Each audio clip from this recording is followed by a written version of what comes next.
Hello everyone. आज की इस वीडियो में सोशियोलॉजी के कुछ इम्पॉर्टेंट क्वेश्चंस के बारे में बात कर रहे हैं। ये सेकंड वीडियो है। जैसा कि आप लोगों को पता है, कल एक और मैराथन क्लास आई थी। जितने भी चैनल से नए लोग जुड़े हैं वे सभी प्लेलिस्ट में फ़ोल्डर आपको मिल जाएगा, वहाँ से उस वीडियो को देख सकते हैं। एंड इस वीडियो में टोटल 50 क्वेश्चंस हैं। वीडियो स्टार्ट करने से पहले अगर आप चैनल पर नए हैं तो चैनल को सब्सक्राइब कर ले। चैनल का नाम है गोल टू सक्सेस। अगर आप नेट, JRF, PGT, GIC या फिर असिस्टेंट प्रोफेसर एग्ज़ाम की तैयारी कर रहे हैं सोशियोलॉजी से, तो इस चैनल के साथ जुड़कर आप यहां से अपनी स्टडी को कंप्लीट कर सकते हैं। प्लेलिस्ट में उन सभी वीडियोज़ के फ़ोल्डर्स मिल जाएंगे, आप वहाँ से उन वीडियोज़ को देख सकते हैं। तो चलिए स्टार्ट करते हैं। फर्स्ट क्वेश्चन है, श्रीनिवास ने संस्कृतिकरण की अवधारणा का प्रयोग अपनी निम्नलिखित में से किस पुस्तक में किया है? ऑप्शंस हैं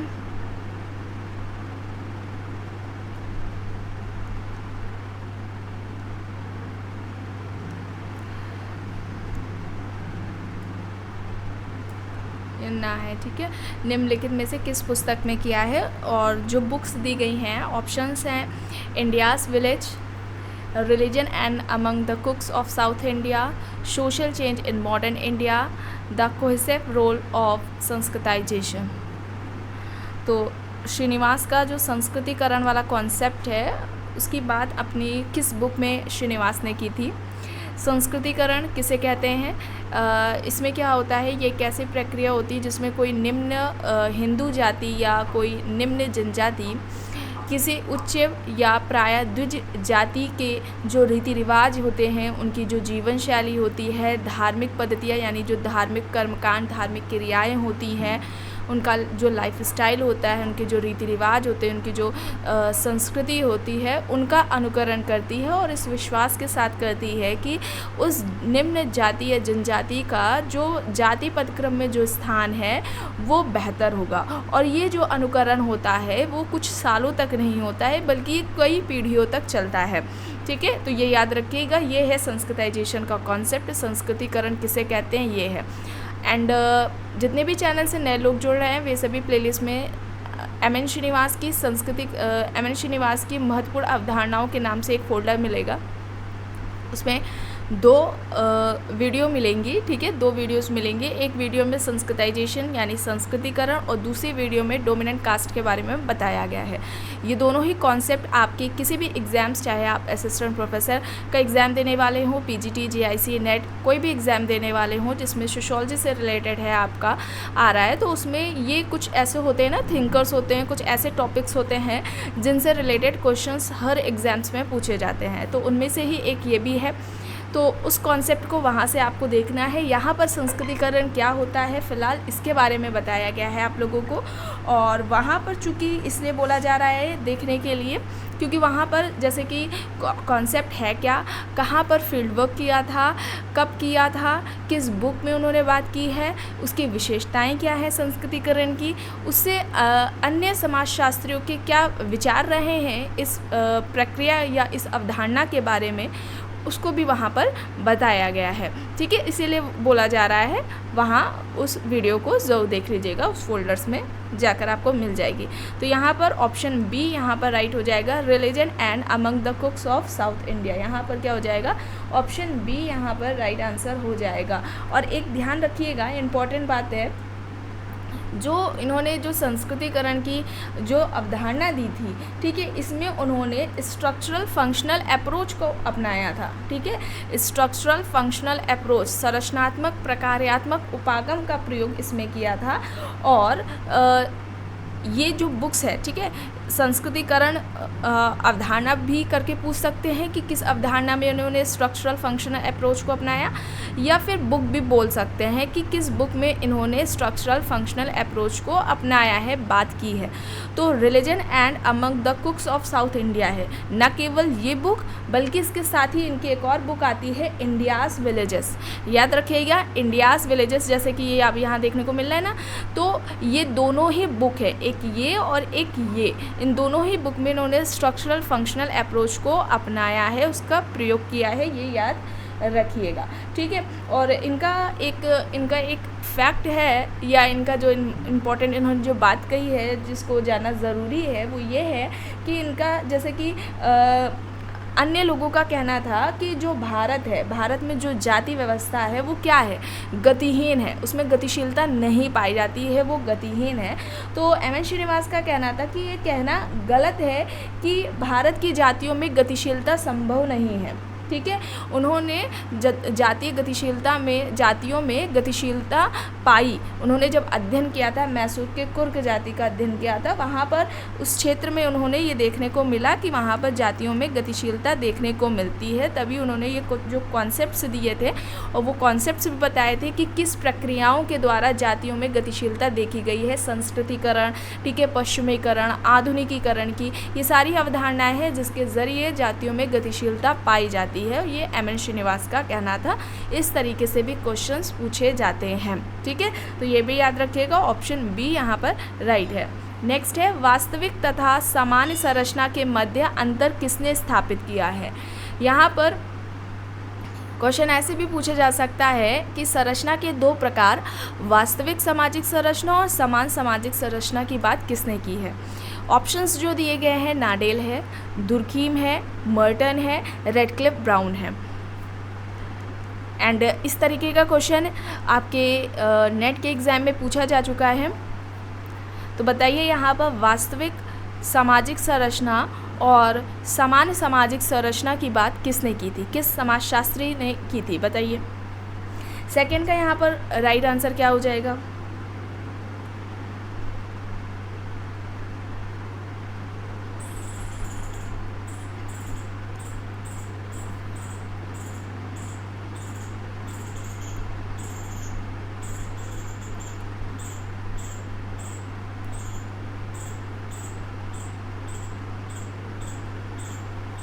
रेडक्लिफ ब्राउन। ठीक है, क्या होगा, रेडक्लिफ ब्राउन होगा। रेडक्लिफ ब्राउन ने संरचना के दो प्रकार बताए थे, वास्तविक सामाजिक संरचना और समान सामाजिक संरचना।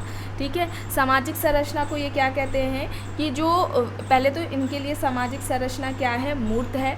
मूर्त क्यों है, क्योंकि सामाजिक संरचना का जो भाग है या अंग है ये व्यक्तियों को ही बताते हैं कि व्यक्ति सामाजिक संरचना का भाग है, अंग है, और जो व्यक्तियों के बीच में जो संबंध पाए जाते हैं उन संबंधों को ही ये सामाजिक संरचना का भाग या अंग बताते हैं, और इनके लिए सामाजिक संरचना क्या है, मूर्त है।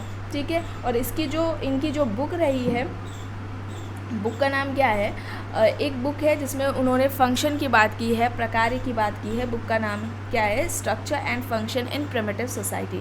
Structure and function in primitive society, ये 1952 में बुक आती है।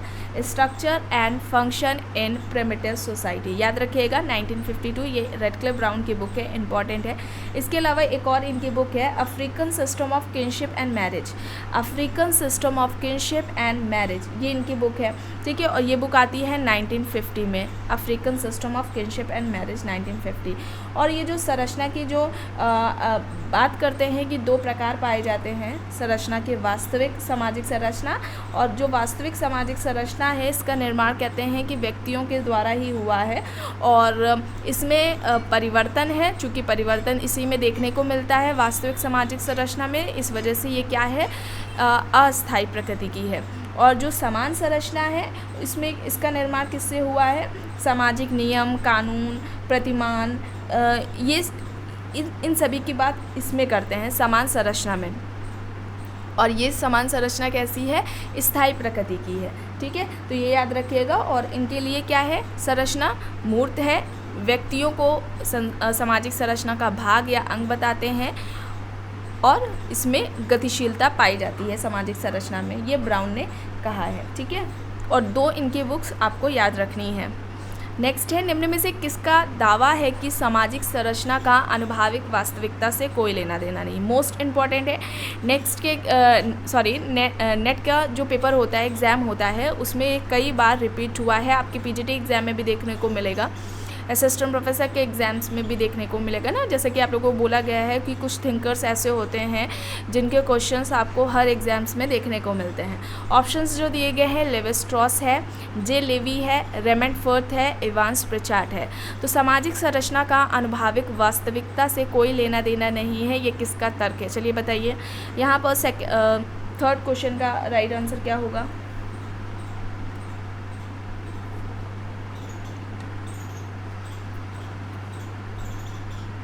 थर्ड क्वेश्चन का यहाँ पर राइट आंसर क्या होगा? सामाजिक संरचना का अनुभाविक वास्तविकता से कोई लेना देना नहीं है।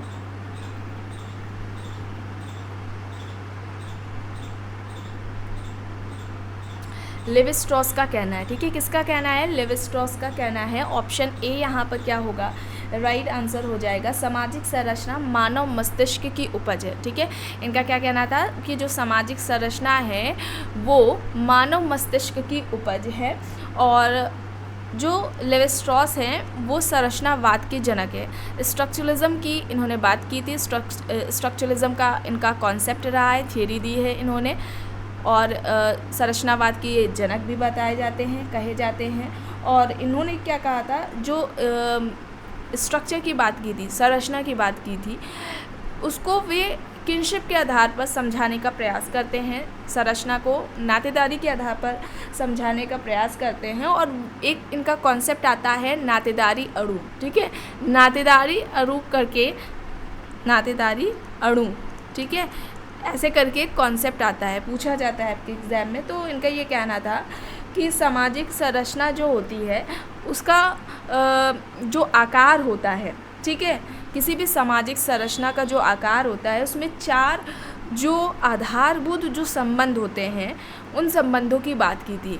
तो जो 4 आधारभूत संबंध होते हैं उसको ही ये नातेदारी अणु कहते हैं। और ये जो संबंध है 4 जो बेसिक होते हैं, हर स्ट्रक्चर में आपको देखने को मिलेंगे, उसकी बात करते हैं। तो उसमें जो पहला बताते हैं पति पत्नी, ठीक है, पति पत्नी के जो संबंध होते हैं वो, पिता पुत्र के बीच में जो संबंध होता है वो, भाई बहन, 3rd नंबर पे भाई बहन, और 4th नंबर पे मामा भांजे का जो संबंध होता है वो, इसको ही नातेदारी अणु ये कहते हैं। ये हर जो सामाजिक संरचना होती है उसमें ये संबंध देखने को मिलते हैं। स्ट्रक्चर को उन्होंने नातेदारी संरचना के आधार पर ही समझाने की कोशिश की थी, इस वजह से ये इनका कॉन्सेप्ट आता है नातेदारी अणु जिसे कहा जाता है। और स्ट्रक्चरलिज्म यानी जो संरचनावाद है उसके ये जनक हैं। भाषाई संरचनावाद के जनक पूछा जाए तो कौन हो जाएंगे? सोसरे हो जाएंगे। भाषाई संरचनावाद पूछा जाता है तो सोसरे हो जाएंगे। केवल संरचनावाद पूछा जाता है तो लेवी स्ट्रॉस हो जाएंगे। संरचनाकरण पूछा जाता है तो एंथनी गिडेंस का हो जाएगा, ठीक है। संरचनाकरण, स्ट्रक्चरेशन, ये किसका हो जाएगा? एंथनी गिडेंस का हो जाएगा, ठीक है। तो कंफ्यूज ना होइएगा, इसे ध्यान से सुन लीजिएगा। तो यहाँ पर क्या हो जाएगा? ऑप्शन ए राइट हो जाएगा। नेक्स्ट है, एक गतिशील समाज का सर्वाधिक विशिष्ट लक्षण है वाहनों का आधिक्य, बहुउद्देशीय भवनों की उपस्थिति, परिस्थितियों में परिवर्तन का अवसर, उपर्युक्त में से कोई नहीं। किसे हम इनमें से किसके आधार पर हम कहेंगे कि वो गतिशील समाज है? ये कई बार रिपीट हुआ है क्वेश्चन, बताइए। चलिए 4th का यहाँ पर क्या होगा राइट आंसर?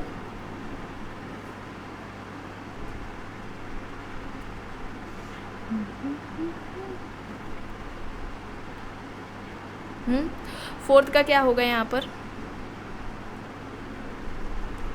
परिस्थितियों में परिवर्तन का अवसर, ठीक है। ऑप्शन सी यहाँ पर क्या होगा? राइट आंसर होगा। नेक्स्ट है, LIC के कलकत्ता स्थित प्रधान कार्यालय में क्लर्क के पद पर आना किसका उदाहरण है? क्षैतिज गतिशीलता, ऊर्ध्वमुखी गतिशीलता, ऊर्ध्वाधर गतिशीलता या अधोमुखी गतिशीलता?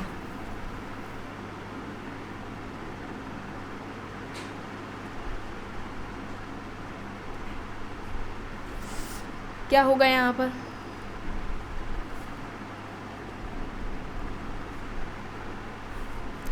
देखिए आपके सिलेबस में, PGT के भी सिलेबस में, जैसे कि सोशल मोबिलिटी, सामाजिक गतिशीलता का कॉन्सेप्ट है। तो अगर हम सामाजिक गतिशीलता की बात करते हैं, इसकी बात सबसे पहले किसने की थी? सोरोकिन ने की थी, ठीक है। आप लोगों को जैसे कि बताया गया था, सोरोकिन ने सोशल मोबिलिटी की बात की थी सबसे पहले अपनी बुक सामाजिक गतिशीलता में। उन्होंने बात की थी सामाजिक गतिशीलता में, सोशल मोबिलिटी की बात की थी। और इनकी जो सोशल मोबिलिटी बुक है वो कब आती है? 1927 में आती है। सामाजिक गतिशीलता को ये क्या कहते हैं? कोई मानव निर्मित वस्तु है या कोई व्यक्ति है या मानव द्वारा परिवर्तित किसी वस्तु में एक समय से दूसरे समय में जो भी परिवर्तन हमें देखने को मिलता है, परिवर्तन दिखाई देता है, उसको ही सामाजिक गतिशीलता कहते हैं। ये इन्होंने कहा था। बोगार्ड्स का आपको बताया कहते हैं जैसे कि सामाजिक पद में, वो पद में बात करते हैं कि पद में होने वाला कोई भी परिवर्तन सामाजिक गतिशीलता कहलाता है। ये याद रखिएगा, पद में परिवर्तन जो हो रहा है उसको सामाजिक गतिशीलता कहा है बोगार्ड्स ने। सोरोकिन की अलग है, ठीक है। किसी व्यक्ति, वस्तु, मानव निर्मित या मानव परिवर्तित किसी वस्तु में जब कोई एक स्थिति से दूसरी स्थिति में या एक समय से दूसरे समय में किसी भी तरीके का परिवर्तन देखने को मिलता है तो उसको सामाजिक गतिशीलता कहते हैं। सोरोकिन इम्पॉर्टेंट इस वजह से है क्योंकि इन्होंने सबसे पहले व्यवस्थित तरीके से सामाजिक गतिशीलता की बात की थी अपनी बुक सोशल मोबिलिटी, जो कि 1927 में आती है बुक, ठीक है। अब इन्होंने दो प्रकार की गतिशीलता की बात की थी, दो प्रकार की सामाजिक गतिशीलता की बात की थी। एक इन्होंने बात की थी क्षैतिज सामाजिक गतिशीलता, ठीक है। इन्होंने एक क्या की थी, क्षैतिज सामाजिक गतिशीलता। अब क्षैतिज जो सामाजिक गतिशीलता है उसके बारे में बात की जाए तो ये क्या होती है, इसको क्षैतिज के अलावा आपको समस्तरीय सामाजिक गतिशीलता भी देखने को मिल सकता है। तो याद रखिएगा दोनों एक ही है, क्षैतिज या समस्तरीय सामाजिक गतिशीलता, जिसे हॉरिजॉन्टल सोशल मोबिलिटी भी कहा जाता है, ठीक है। हॉरिजॉन्टल सोशल मोबिलिटी भी कहा जाता है। अब इसमें क्या होता है, जो परिवर्तन होता है वो किसका होता है, स्थान का होता है, ठीक है। ध्यान दीजिएगा यहाँ पर परिवर्तन स्थान का होता है, प्लेस का परिवर्तन होता है। व्यक्ति के पद यानी जो व्यक्ति का पद, पोस्ट है या स्टेटस हम कह लें, उसमें किसी भी तरीके का परिवर्तन नहीं होता। परिवर्तन होता है किसका, प्लेस का होता है, स्थान का होता है। इसे ऐसे समझिए, कोई फैक्ट्री में काम करता है, फैक्ट्री में काम करने वाला एक व्यक्ति एक फैक्ट्री को छोड़कर दूसरी जगह, आप ऐसे भी समझ सकते हैं, है ना, कि गांव में फैक्ट्री है, वहाँ पर एक व्यक्ति काम कर रहा है, वहाँ से छोड़कर वो शहर की फैक्ट्री में जाकर काम करने लग जाए। तो परिवर्तन यहाँ पर क्या हुआ, स्थान का हुआ, गाँव से शहर की फैक्ट्री में, लेकिन जो पोस्ट है वो उसकी वही है, श्रमिक वाली, ठीक है। तो इसे ऐसे समझिएगा, क्षैतिज या समस्तरीय ये गतिशीलता हो जाएगी। दूसरी जो है गतिशीलता की बात करते हैं, वो करते हैं उद्रक या रैखिक सामाजिक गतिशीलता, जिसे वर्टिकल सोशल मोबिलिटी भी कहा जाता है, ठीक है। वर्टिकल सोशल मोबिलिटी भी कहा जाता है। इसे इंग्लिश में याद कर लीजिएगा, हो सकता है हिंदी में कंफ्यूज हो जाए, ठीक है, क्योंकि हिंदी के वर्ड्स एक दो तीन कई तरीके हो जाते हैं, एग्जाम में पूछ लिया जाता है और ज़्यादातर लोग एक ही वर्ड को ध्यान में रखते हैं, तो सबसे अच्छा इंग्लिश में उसे याद रख लिया करिए। तो जो उद्रक या रैखिक सामाजिक गतिशीलता होती है, इसमें परिवर्तन स्थान का हो, ठीक है, प्लेस का हो, ये ज़रूरी नहीं होता, ठीक है। सोरोकिन क्या कहते हैं, परिवर्तन स्थान का हो ये ज़रूरी नहीं होता, ठीक है। और इनका कहते हैं कि जो परिवर्तन होता है वो किसका होता है, स्टेटस का होता है, व्यक्ति के पद का होता है, ठीक है। व्यक्ति के पद का परिवर्तन होता है और इसमें इस तरीके की जो गतिशीलता होती है, यानी कि व्यक्ति के पद, उसके स्टेटस में जो परिवर्तन होता है, ये जो गतिशीलता होती है वो सामाजिक संरचना को प्रभावित करती है। ध्यान दीजिएगा, पूछा जा सकता है किस तरीके, सोरोकिन ने किस तरह की गतिशीलता को माना कि वो सामाजिक संरचना को प्रभावित करती है, तो क्या हो जाएगा, उद्रक या रैखिक सामाजिक गतिशीलता, ठीक है। और इसे ऐसे समझिए कि कोई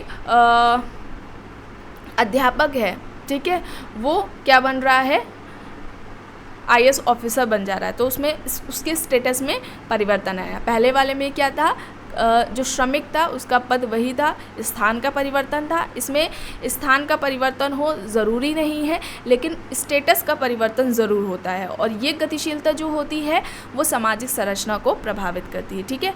तो ये याद रखिएगा, ऑप्शन ए यहाँ पर क्या हो जाएगा, राइट हो जाएगा। नेक्स्ट है, भारत में विकास की पंचवर्षीय योजनाओं का प्रतिशत लिया गया है, यानी कि कहाँ से ये ली गई थी पंचवर्षीय योजना। ऑप्शंस हैं संयुक्त राज्य अमेरिका, जापान, रूस, चाइना। क्या हो जाएगा, 6th क्वेश्चन का यहाँ पर राइट आंसर क्या होगा,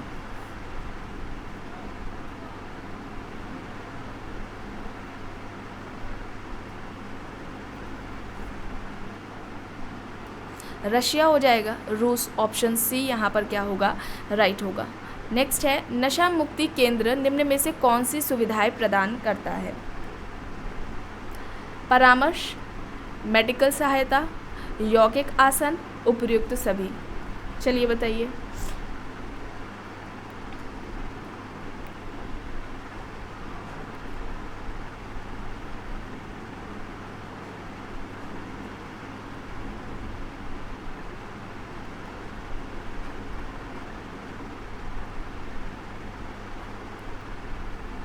क्या होगा यहाँ पर? ये सभी हो जाएंगे, ठीक है। परामर्श, मेडिकल सहायता, यौगिक आसन, ये सभी हो जाएंगे। ऑप्शन डी यहाँ पर क्या होगा? राइट होगा। नेक्स्ट है, भारतीय संविधान की किस अनुच्छेद के द्वारा राज्य की ओर से समाज के कमज़ोर वर्गों, अनुसूचित जातियों और जनजातियों को आर्थिक और शिक्षा संबंधी विशेष सुविधाएं देने की व्यवस्था की गई है, जिससे वे अपनी उन्नति कर सकें? अब अनुच्छेद देख लीजिए, 42 है, 43 है, 44, 46। कौन सा होगा आर्टिकल यहाँ पर सही? किस अनुच्छेद में ये व्यवस्था, ये वर्णन किया गया है?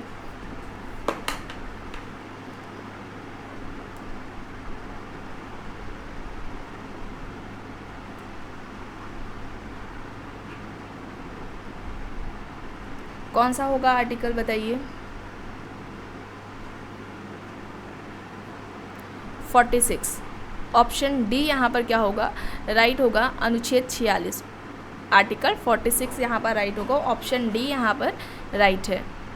नेक्स्ट है, किसने लिखा है कि ऐसी कोई वस्तु नहीं है जो अछूत को पवित्र कर सके, वे लोग अपवित्र ही जन्म लेते हैं, वे जीवन पर्यंत अपवित्र बने रहकर ही मर भी जाते हैं। ऑप्शंस हैं के.एम. पानिकर, के.एम. मुंशी, भीमराव अंबेडकर जी, मुमताज़ अली खान।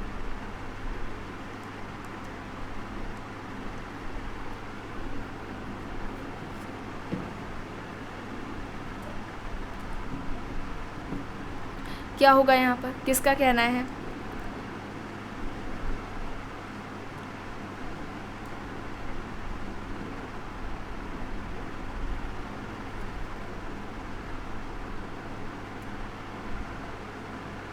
तो यहाँ पर भीमराव अंबेडकर जी हो जाएंगे। ऑप्शन सी यहाँ पर क्या होगा? राइट होगा। नेक्स्ट है, गोल गधेड़ों किस जनजाति से संबंधित है? गोल गधेड़ों इम्पॉर्टेंट है। भील जनजाति, नायर जनजाति, टोडा जनजाति या फिर खरिया जनजाति? गोल गधेड़ों किस जनजाति से संबंधित है? बताइए, कमेंट बॉक्स में बताइए, गोल गधेड़ों क्या है?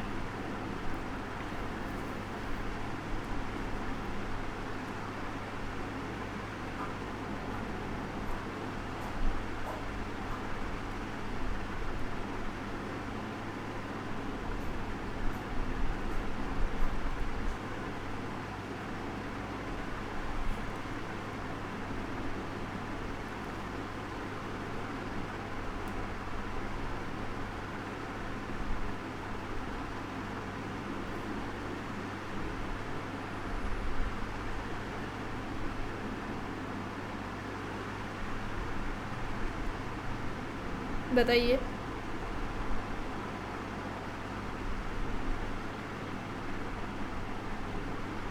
तो यहाँ पर क्या हो जाएगा?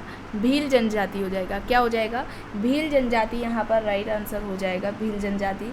अब इसमें क्या होता है? गुजरात की भील जनजाति में देखने को मिलता है गोल गधेड़ों एक नृत्य है, डांस है।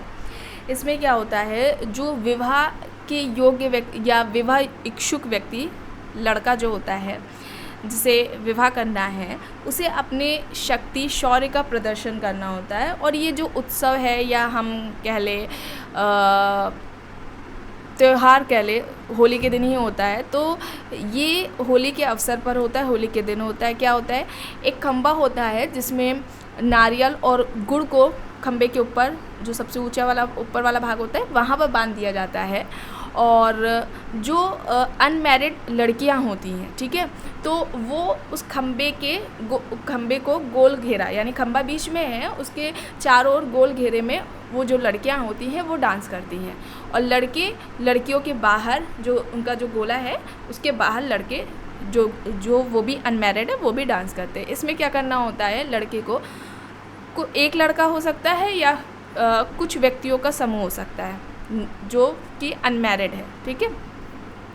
वो लड़कियों के घेरे को तोड़कर प्रयास करते हैं कि उस खंबे तक पहुँचे और उस खंबे से नारियल गुड़ को बाहर लेकर के आए। और लड़कियों की क्या कोशिश होती है, क्या प्रयास होता है कि उस लड़के को ऐसा करने से रोके। और ऐसे में जो ये कर लेता है वो अपनी मनपसंद लड़की के साथ शादी उसको करने के लिए मिल जाती है। ठीक है, तो यही है गोल गधेड़ो। ठीक है, होली के दिन ये होता है और ये एक डांस है, भील जनजाति में पाया जाता है। ठीक है, तो इसे याद रखिएगा कि किस जनजाति में देखने को मिलता है ये टाइम। और इसको क्या कहते हैं, ये जो विवाह का होता है ना, इस तरीके का विवाह, इसे कहा जाता है परीक्षण विवाह। याद रखिएगा, परीक्षण विवाह कहा जाता है, ऐसे भी पूछा जा सकता है। तो याद रखिएगा परीक्षण विवाह है, तो ऑप्शन ए यहाँ पर राइट होगा। नेक्स्ट है, जब वर्ग पूर्णतः आनुवंशिकता पर आधारित होता है तो हम उसे जाति कहते हैं। यह परिभाषा किसने दी? ऑप्शंस है केतकर, ग्रीन, लुंडबर्ग, कूले। क्या होगा यहाँ पर?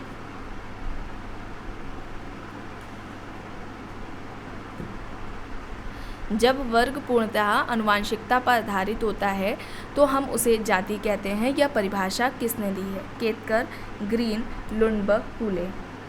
इम्पॉर्टेंट है।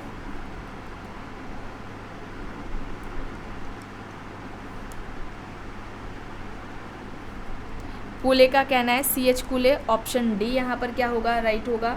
अब जाति की बात की जाए तो जाति की उत्पत्ति कैसे हुई, इससे संबंधित जो सिद्धांत दिए गए हैं या जाति से संबंधित जो महत्वपूर्ण कथन है उसे आप लोग सर्च करिएगा चैनल पर जाकर, gold to success caste system. उससे एक वीडियो आपको मिल जाएगी, वहाँ पर जाति व्यवस्था से संबंधित जितनी भी महत्वपूर्ण बातें हैं, इससे संबंधित जो सिद्धांत दिए हैं समाजशास्त्रियों ने, उनके बारे में वहाँ पर बताया गया है। ठीक है, तो उसे वहाँ से देख लीजिएगा। यहाँ पर फ़िलहाल जो इम्पोर्टेंट है आपके लिए, जो शॉर्ट में जो आपको बताया जा रहा है, जैसे कि जाति उत्पत्ति का जो सिद्धांत है, प्रजाति सिद्धांत की बात की जाए तो जो प्रजाति सिद्धांत है वो रिजले घुरिये ने दिया है, मजूमदार हैं। रिजले घुरिये मजूमदार ने जाति उत्पत्ति का प्रजाति सिद्धांत दिया है। दूसरा सिद्धांत आता है जाति उत्पत्ति का धार्मिक सिद्धांत। एक तो क्या भी आपको बताया गया, जाति उत्पत्ति का प्रजाति सिद्धांत, जिसे रिजले घुरिये मजूमदार ने दिया है। दूसरा क्या है, जाति उत्पत्ति का धार्मिक सिद्धांत है, जिसे होकार्ट एंड सेनार्ट ने दिया है। जाति उत्पत्ति का धार्मिक सिद्धांत जिसे होकार्ट एंड सेनार्ट ने दिया हुआ है। एक आता है सिद्धांत जाति उत्पत्ति का राजनीतिक सिद्धांत, जिसे अबे डुबाई ने दिया है। ठीक है, अबे डुबाई ने जाति उत्पत्ति का राजनीतिक सिद्धांत दिया है। और जाति उत्पत्ति का जो उद्विकास सिद्धांत है वो इबेटसन ने दिया है। ठीक है, और जाति व्यवस्था का जो व्यावसायिक सिद्धांत है वो किसका हो जाएगा? नेसफील्ड हो जाएगा। पेशे को, व्यवसाय को जाति उत्पत्ति का क्या मानते हैं? कारक मानते हैं।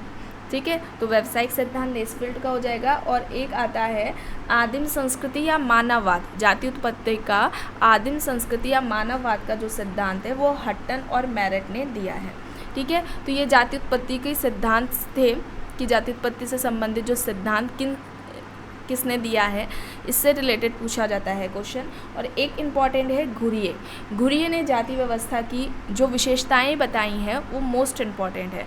एग्ज़ाम में अक्सर पूछा जाता है, विशेषताएं दे दी जाती हैं, पूछ लिया जाता है किसने दी हैं, किसने बताई हैं, या फिर कौन सी घुरिये ने विशेषताओं की बात की है या कौन सी विशेषताएं नहीं बताई हैं घुरिये ने। तो 6 विशेषताएं हैं जिसे घुरिये ने बताया है, उसे ध्यान से सुनिएगा। पहला है समाज का खंडात्मक विभाजन। पहला क्या है? समाज का खंडात्मक विभाजन। दूसरा है संस्तरण। दूसरा क्या है? संस्तरण है। तीसरा है भोजन सामाजिक सहवास पर प्रतिबंध। भोजन सामाजिक सहवास पर प्रतिबंध।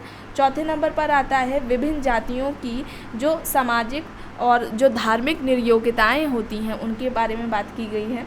पाँचवें में पेशों के अप्रतिबंधित चुनाव का अभाव है। पेशों का अप्रतिबंधित चुनाव का अभाव, उसके बारे में बात करते हैं। और लास्ट में विवाह संबंधी जो प्रतिबंध है उसके बारे में ये बात करते हैं। कास्ट, क्लास एंड ऑक्यूपेशन, ये इनकी बुक है जिसमें इन्होंने जाति व्यवस्था की इन 6 विशेषताओं की बात की थी।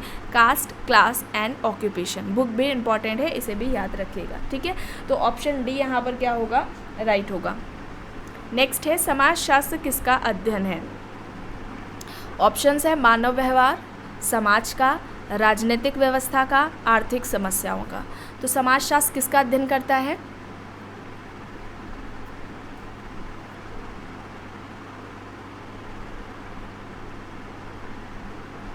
बताइए।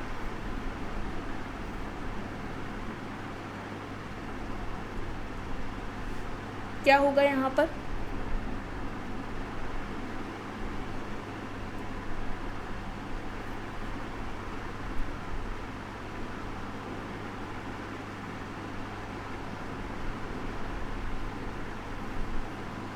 समाज का, ठीक है, समाज का होगा। ऑप्शन बी यहाँ पर क्या होगा? राइट आंसर हो जाएगा। ऑप्शन बी यहाँ पर राइट होगा।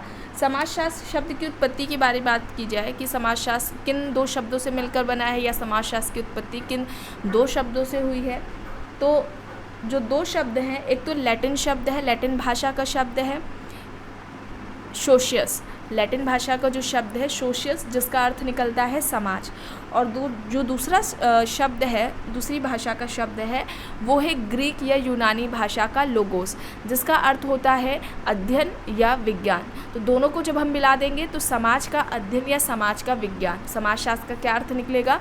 समाजशास्त्र का अर्थ निकलेगा समाज का अध्ययन या समाज का विज्ञान। ठीक है, तो समाजशास्त्र समाज का अध्ययन करता है। यहाँ पर ऑप्शन बी राइट हो जाएगा। नेक्स्ट है, निम्न में से कौन सा एक क्षेत्र दुर्कीम द्वारा दी गई समाजशास्त्र की विषय वस्तु में सम्मिलित नहीं है? सामाजिक स्वरूप शास्त्र, सामाजिक शरीर शास्त्र, सामाजिक विरासत, सामान्य समाजशास्त्र। क्या हो जाएगा यहाँ पर? दुर्कीम ने जो समाजशास्त्र की विषय वस्तु बताई थी, उनमें से एक कौन सा नहीं है जिसकी बात उन्होंने नहीं की है? बताइए।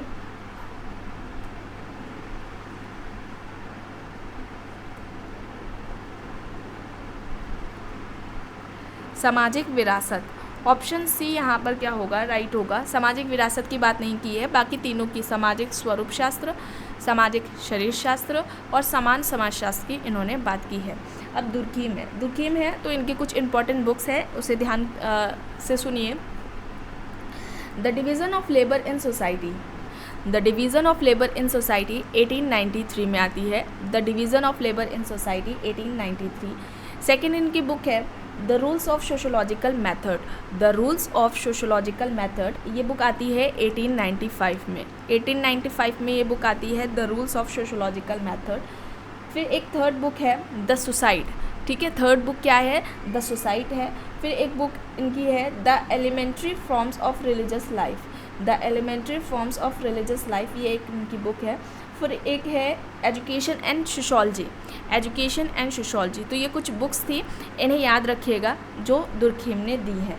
इनका एक जो कॉन्सेप्ट है, जैसे कि कॉन्सेप्ट तो कई हैं, जैसे कि सोशल फैक्ट, सामाजिक तथ्य की जो अवधारणा दी, समाज का श्रम विभाजन की अवधारणा दी, धर्म का जो सामाजिक सिद्धांत दिया था, एकता के दो प्रकार, यांत्रिक और सावयवी एकता की बात की, सामूहिक प्रतिनिधान की अवधारणा इन्होंने दी थी। जैसे कि बुक इन्होंने अभी आपको बताई द सुसाइड, तो आत्महत्या का जो कॉन्सेप्ट था उसकी भी बात इन्होंने की थी। ठीक है, आत्महत्या जिसके 4 प्रकार बताते हैं ये, अहमवादी आत्महत्या, परार्थवादी आत्महत्या, प्रतिमानहीनतावादी आत्महत्या या एनोमी सुसाइड जिसे कहा जाता है, और लास्ट में भाग्यवादी आत्महत्या। ये चारों प्रकार भी पूछ लिए जाते हैं कि किसने बताए हैं, या दुर्कीम ने इनमें से किसकी बात की है या किसकी सुसाइड की बात नहीं की है, इस तरीके से भी पूछा जाता है।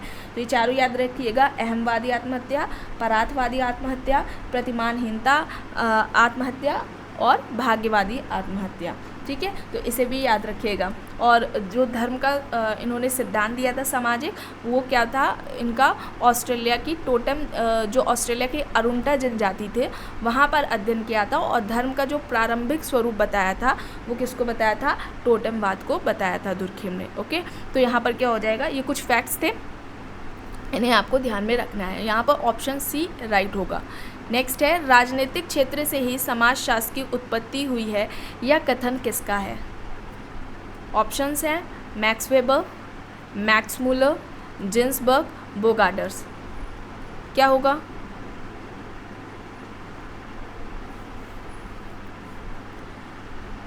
राजनीतिक क्षेत्र से ही समाजशास्त्र की उत्पत्ति है, ये किसका कहना था? बताइए।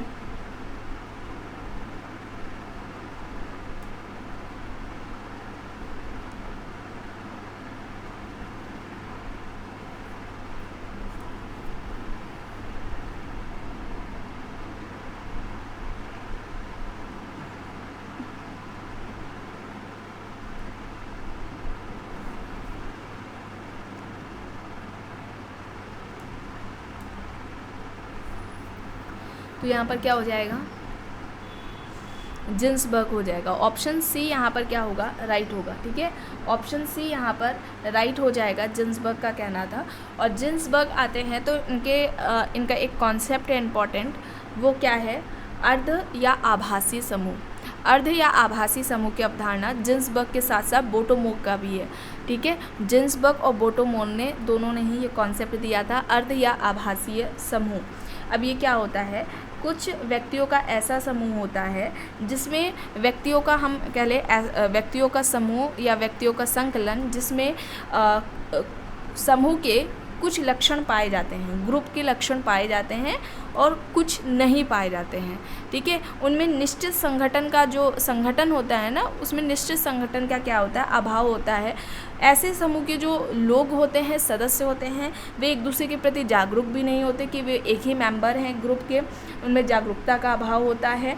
और इसे ऐसे समझ सकते हैं, रेलवे स्टेशन या बस स्टैंड पर लोग रेलवे का मतलब कि रेल का वेट कर रहे हैं, बस का वेट कर रहे हैं, इसे ऐसे भी समझ सकते हैं।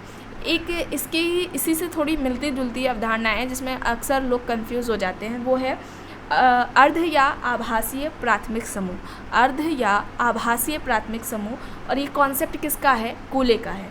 याद रखिएगा, अर्ध या आभासीय समूह, अर्ध या आभासीय समूह है जिन्सबर्ग एंड बोटोमो का। सेकंड जो अभी आप लोगों को बताया जा रहा है, अर्ध या आभासीय प्राथमिक समूह, प्राइमरी ग्रुप ऐड हो गया है बाद में। ठीक है, प्राइमरी ग्रुप, तो प्राइमरी ग्रुप का कॉन्सेप्ट किसने दिया था, केवल अगर हम प्राइमरी ग्रुप की बात करें तो कूले का था ना, तो इसे ऐसे करके याद रखिएगा, अर्ध या आभासीय प्राथमिक समूह की जो अवधारणा है वो कूले ने दी है। और कूले क्या कहते हैं, ऐसे समूह का निर्माण व्यक्ति अपने उद्देश्यों को पूरा करने के लिए करता है और इसमें प्राथमिक और द्वितीयक दोनों ही समूह की विशेषताएं पाई जाती हैं। ठीक है, तो ये जो कॉन्सेप्ट है दोनों को ध्यान में रखिएगा, किसका है, किसने कौन सा दिया है। ओके, तो यहाँ पर ऑप्शन सी राइट होगा। नेक्स्ट है, अगस्त कॉम्टे ने समाज के अध्ययन को विभाजित किया है। आइए ऑप्शंस देखते हैं, अर्ध संरचना तथा अतिसंरचना, सामाजिक स्थिति विज्ञान या सामाजिक गति विज्ञान, अंतः समूह तथा बाह्य समूह, उपर्युक्त में से कोई नहीं। अब समाज के अध्ययन को विभाजित जो अगस्त कॉम्टे ने किया था, इनमें से किस में किया था ये बताइए। ये आपके नेट के एग्ज़ाम में काफ़ी बार पूछा गया है। आपने अगर PYQ सॉल्व किए होंगे, देखे होंगे, तो आपको देखने को मिलेगा। ये PGT के एग्ज़ाम में भी कई बार आया है। समाज के दो प्रकार इस तरीके से भी पूछा जाता है कि समाज के इन दो प्रकार की बात किसने की है।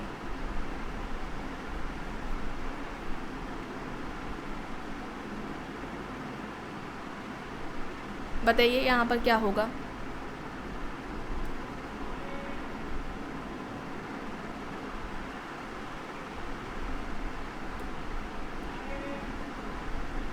तो क्या हो जाएगा यहाँ पर, ऑप्शन बी हो जाएगा, अगस्त कॉम्ट का बी हो जाएगा। अब अगस्त कॉम्ट समाजशास्त्र के जनक थे। ठीक है, समाजशास्त्र के जनक यही अगस्त कॉम्ट कहलाते हैं। इनके गुरु कौन थे, सेंट साइमन थे। और समाजशास्त्र से पहले, यानी सोशियोलॉजी वर्ड से पहले, इन्होंने सोशियोलॉजी को से पहले किस शब्द का प्रयोग किया था, सोशल फिज़िक्स का किया था। और फिर 1838 है उसमें इन्होंने समाजशास्त्र शब्द दिया था। 1838 में समाजशास्त्र शब्द दिया था। समाजशास्त्र से पहले सोशल फिज़िक्स शब्द का यूज़ किया था। और समाजशास्त्र को विज्ञानों का विज्ञान कहा था या विज्ञानों की महारानी कहा था। ये याद रखिएगा, समाजशास्त्र को विज्ञानों का विज्ञान या विज्ञानों की महारानी कहा था। ठीक, या ऐसे भी देखने को मिलता है, समाजशास्त्र अन्य विज्ञानों की क्या है, जननी है। ठीक है, पॉजिटिव इनकी जो बुक्स हैं, जैसे कि पॉजिटिव फ़िलॉसफी है एक, और एक पॉजिटिव पॉलिटी है। जो पॉजिटिव फ़िलॉसफी है, इसमें इन्होंने जो कॉन्सेप्ट्स दिए हैं, जिसके बारे में बात की है पॉजिटिव फ़िलॉसफी में, फिलॉसफी, ये याद रखिएगा। पॉजिटिव फिलॉसफी में प्रत्यक्षवाद की, पॉजिटिविज्म की बात की है, प्रत्यक्षवाद की। विज्ञानों का जो संस्तरण है, यानी कि जो विज्ञानों का वर्गीकरण किया था, सबसे पहले गणित, मैथ की बात की थी, फिर उसके बाद किसकी बात की थी, एस्ट्रोनॉमी की बात की थी, खगोल शास्त्र, फिर फिजिक्स यानी कि भौतिक शास्त्र, फिर रसायन शास्त्र, केमिस्ट्री की, फिर बायोलॉजी यानी जीव विज्ञान, और लास्ट में सोशियोलॉजी यानी समाजशास्त्र की बात की थी। इसी वजह से समाजशास्त्र को अन्य विज्ञानों की जननी कहा था, लास्ट में आया था, ठीक है। और सामाजिक स्थितिकी और गतिकी जो है उसकी बात भी ऐसे पूछा जा सकता है किस बुक में की है, तो पॉजिटिव फिलॉसफी है। और जो सेकंड बुक इनकी इम्पॉर्टेंट है वो है पॉजिटिव पॉलिटी। क्या है? पॉजिटिव पॉलिटी बुक है इनकी सेकंड इम्पॉर्टेंट, ठीक है। चलिए नेक्स्ट देखते हैं, समाज ही वास्तविक देवता है किसने कहा है? समाज को वास्तविक देवता किसके द्वारा कहा गया है? ऑप्शंस हैं Max Weber, Emile Durkheim, Karl Marx, Malinowski. समाज ही वास्तविक देवता है, ये किसका कहना है? Max Weber, Emile Durkheim, Karl Marx, मेलानोव्स्की।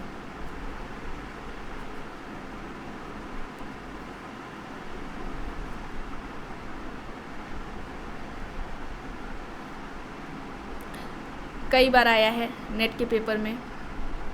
Amyl Durkheim, amyl Durkheim का कहना है समाज ही वास्तविक देवता है। अब इन्होंने धर्म को सोशल फैक्ट भी कहा है, धर्म को क्या कहा है? धर्म को भी सामाजिक तथ्य इन्होंने कहा है। और जो इन्होंने धर्म का जो सामाजिक सिद्धांत दिया था, इम्पॉर्टेंट बात है, ध्यान से सुनिएगा इसे। जो धर्म का इनका सामाजिक सिद्धांत रहा है, जिसको ये आगे ये भी बोलते हैं कि धर्म का जो प्रारंभिक स्वरूप था वो टोटेमवाद था।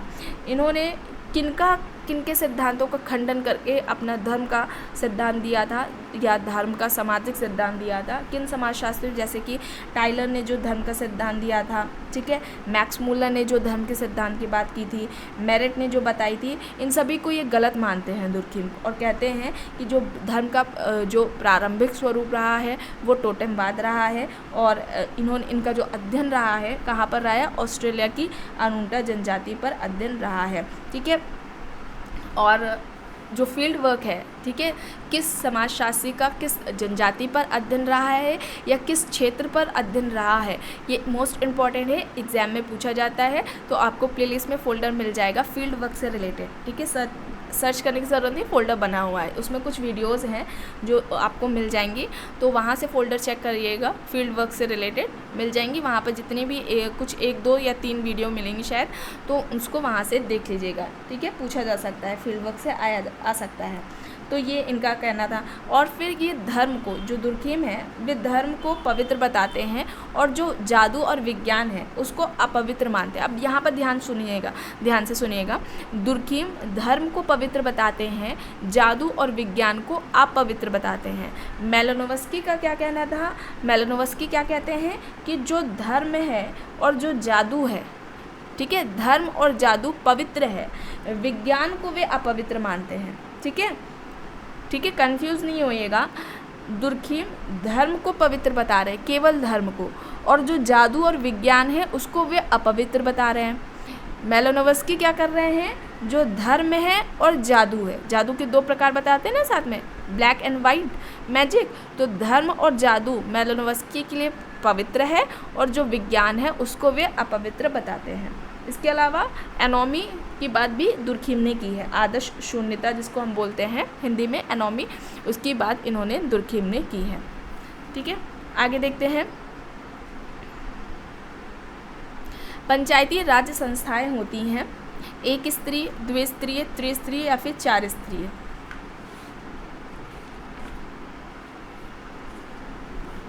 बताइए।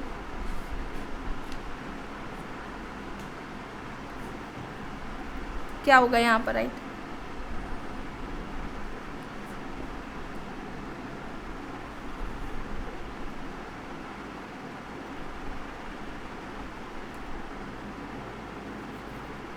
त्रिस्तरीय होगा, ऑप्शन सी यहाँ पर क्या होगा? राइट होगा। अब पंचायती राज व्यवस्था की बात आती है तो एक क्वेश्चन बनता है, इसकी शुरुआत कहाँ पर सबसे पहले हुई थी? तो राजस्थान का नागौर ज़िला है जहाँ पर शुरुआत होती है इसकी 2 अक्टूबर 1959 में, ठीक है, 2 अक्टूबर 1959 में इसकी शुरुआत होती है राजस्थान के नागौर ज़िले से। और कौन पीएम थे जिन्होंने इसकी शुरुआत की थी या उद्घाटन किया था? पंडित जवाहरलाल नेहरू जी थे जिन्होंने की थी। और बलवंत राय मेहता समिति ने 3 पंचायती जो त्रिस्तरीय है पंचायती राज व्यवस्था उसकी बात की थी। पहले नंबर पर क्या है? ग्राम पंचायत।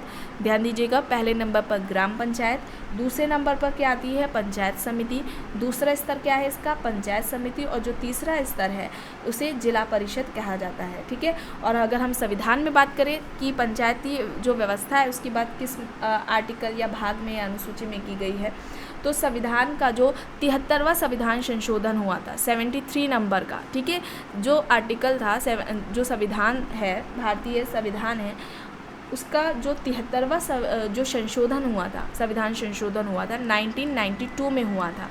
भारतीय संसद के द्वारा किया गया था ये संशोधन, और इसमें पंचायती राज व्यवस्था की बात की गई थी। ठीक है। अनुच्छेद पूछा जाता है तो अनुच्छेद पंचायती राज व्यवस्था से कौन सा हो जाएगा? 243, 243। ठीक है, 243 है अनुच्छेद। अनुसूची की बात आती है, किस अनुसूची में पंचायती राज व्यवस्था की बात की गई है? तो 11वीं अनुसूची है। और भाग पूछा जाता है कि संविधान के किस भाग में पंचायती राज व्यवस्था की बात की गई है? तो भाग कौन सा है? 9वां भाग है। ठीक है, ये याद रखिएगा, ये हो जाएगा आपका आर्टिकल अनुच्छेद 243 में 11वीं अनुसूची हो जाएगी जिसमें बात की गई है पंचायती राज व्यवस्था की। और संविधान का भाग 9वां हो जाएगा जिसमें बात की गई है 73वां संविधान संशोधन हुआ था 1992 में, जिसमें, और ये जो संशोधन है वो भारतीय संसद के द्वारा हुआ था। ठीक है, तो ये कुछ इंपॉर्टेंट फैक्ट्स थे जिसे जानना ज़रूरी था। नेक्स्ट है, कार्ल मार्क्स ने सामाजिक परिवर्तन का कौन सा सिद्धांत प्रतिपादित किया है? प्रगतिवादी, वर्ग संघर्ष, उद्विकासवादी या फिर प्रकारवादी? चलिए बताइए। कार्ल मार्क्स मोस्ट इम्पॉर्टेंट है, इनसे रिलेटेड क्वेश्चंस हर एग्ज़ाम में देखने को मिलेंगे। इसका भी प्लेलिस्ट में फोल्डर मिल जाएगा आपको, वहाँ पर कुछ वीडियोस हैं, जैसे कि इनके कॉन्सेप्ट्स जो हैं, जिसकी संरचना की इन्होंने 2 तरह की संरचना की बात की थी, अधिसंरचना, अधोसंरचना, स्वयं में वर्ग और स्वयं के लिए वर्ग। आपने देखे होंगे PYQ, तो वहाँ पर आपको ये देखने को मिला होगा, वो मार्क्स ने बताए हैं। इसके अलावा सरप्लस वैल्यू, अतिरिक्त मूल्य का जो सिद्धांत रहा है उसकी बात इन्होंने की है कार्ल मार्क्स ने।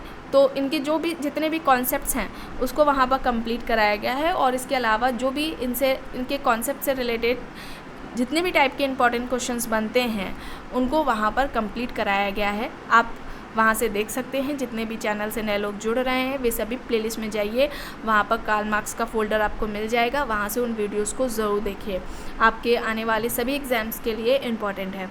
और एक वीडियो मिलेगा इनके महत्वपूर्ण कथन से रिलेटेड, जो स्टेटमेंट आपको एग्ज़ाम में देखने को मिलता है कि धर्म को जनता के लिए अफीम किसने कहा है, दुनिया भर के मजदूरों एक हो जाओ, इस तरीके से देखने को मिलता है ना, तो वहाँ पर उसको भी कंप्लीट कराया गया है। आर्थिक निर्धारणवादी हैं कार्ल मार्क्स। तो सामाजिक परिवर्तन का इनका कौन सा सिद्धांत रहा है? क्लास कॉन्फ्लिक्ट रहा है, वर्ग संघर्ष का सिद्धांत रहा है। ठीक है, जैसे कि समाज में 2 वर्ग की बात करते हैं ना, पूंजीपति वर्ग और श्रमिक वर्ग। पूंजीपति के पास उत्पादन के साधन, उत्पादन की पद्धतियां हैं, शक्तियां हैं, और जो श्रमिक वर्ग है उसके पास क्या है? अभाव है, उसके पास सिर्फ उसका क्या है? श्रम है। ठीक है, इसका फ़ायदा क्या होता है? पूंजीपति उठाता है, उससे श्रमिक से क्या करता है?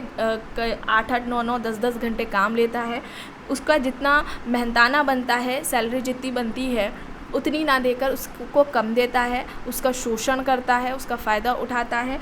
और जब इस तरीके से उसमें आगे जाकर उसमें श्रमिक वर्ग में चेतना आती है कि पूंजीपति वर्ग के विरुद्ध आवाज़ उठानी चाहिए, तो जो स्वयं में वर्ग था श्रमिकों का, ऐसे लोगों का जो पहले वर्ग था श्रमिक का, वो स्वयं में वर्ग था, जब चेतना आती है तो वो उसके परिणाम स्वरूप स्वयं के लिए वर्ग का निर्माण करते हैं, जो पूंजीपति के विरुद्ध आवाज़ उठाता है, क्रांति करता है और अपने शोषण के विरुद्ध आवाज़ उठाता है और अपने हक की बात करता है। ठीक है, तो ये क्लास कॉन्फ्लिक्ट की बात की थी, वर्ग संघर्ष का इनका ये जो सिद्धांत है इसमें शॉर्ट में आपको बताया गया है, वहाँ पर जब आप वीडियो देखेंगे तो आपको अच्छे से और समझ में आएगा। तो उन्होंने कहा था मार्क्स ने, वर्ग संघर्ष होगा और वर्ग संघर्ष के बाद क्या होगा? एक ऐसा समाज आएगा जिसे वे समाजवादी समाज कहते हैं, जिसमें वर्ग व्यवस्था का अंत होगा। ठीक है, जो ऊंच नीच है ना, असमानता जो देखने को मिलती थी समाज में पहले पूंजीवादी व्यवस्था में, या और उससे पहले जिस भी समाज की बात करते हैं, समाज के जो प्रकार बताते हैं कि कितने तरीके के समाज पाए गए थे और उन सभी समाजों में जो वर्ग पाए जाते थे वो कौन कौन से हैं, इस तरीके से भी पूछा जाता है। तो उसे ज़रूर देखिएगा, वीडियो को ज़रूर देख के जाइएगा एग्ज़ाम में, ठीक है। तो उन सभी को वहाँ पर कंप्लीट कराया गया। तो इन्होंने कहा था क्लास कॉन्फ्लिक्ट होगा, वर्ग संघर्ष होगा, है ना, क्रांति होगी समाज में, और उसके बाद क्या होगा, एक नया समाज आएगा, समाजवाद, और उसमें कोई भी वर्ग व्यवस्था नहीं होगी, ना पूंजीपति वर्ग होगा, ना श्रमिक वर्ग, कोई भी वर्ग व्यवस्था नहीं होगी, किसी भी तरीके की कोई भी असमानता नहीं होगी, सब समान होंगे, ये इन्होंने कहा था मार्क्स का, ठीक है। तो ऑप्शन क्या हो जाएगा यहाँ पर, बी राइट होगा। और वहाँ पर एग्ज़ाम से पहले ज़रूर उसे देख कर जाइएगा उन वीडियोस को। नेक्स्ट है, एक रेखीय विकासवादियों के अनुसार परिवार का विकास हर जगह विभिन्न चरणों में हुआ है। नीचे दिए गए विकल्पों में से क्रमिक दृष्टि से कौन सा विकल्प सही है। अब क्रमानुसार कौन सा सही है ये बताना है। चलिए आप लोग पढ़िए और इसे बताइए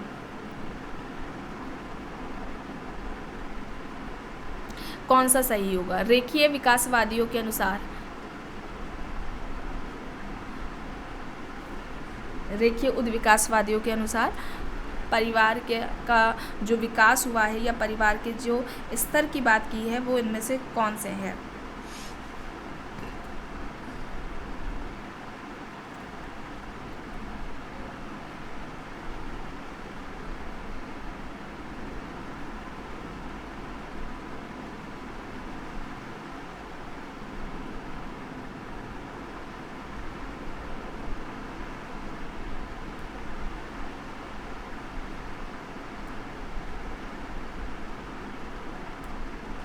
क्या होगा यहाँ पर,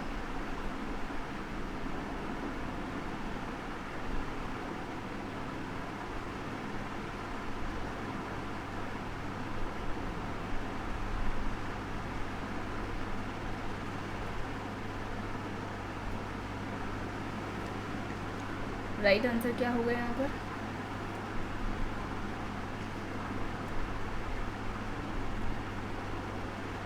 और मार्क्स की कुछ इंपॉर्टेंस बुक थी, जैसे कि दास कैपिटल थी, है ना, the class conflict in France थी, एक बुक है Das Kapital, the class conflict in France, the holy family Engels के साथ जो थी, द जर्मन आइडियोलॉजी एंजल्स के साथ जो इन्होंने लिखी थी, the poverty of philosophy, important है, द पॉवर्टी ऑफ फिलोसफी, ये कुछ इंपॉर्टेंट है जो कि पूछी जाती हैं एग्जाम्स में। यहाँ पर बताइए फिलहाल क्या होगा। ऑप्शन ए होगा, ठीक है, ऑप्शन ए होगा स्वच्छंद संभोग, बहुपति विवाह, फिर बहुपत्नी विवाह और फिर लास्ट में एक पत्नी विवाह का स्वरूप। ऑप्शन ए यहाँ पर राइट है। नेक्स्ट है, मानव समाज के विकास की 3 अवस्थाओं जंगलीपन, बर्बरता एवं सभ्यता को चिन्हांकित किया गया था। किसने बताए हैं ये समाज के विकास की बात। A.L. क्रोबर, Charles Darwin, Herbert Spencer, L.H. Morgan.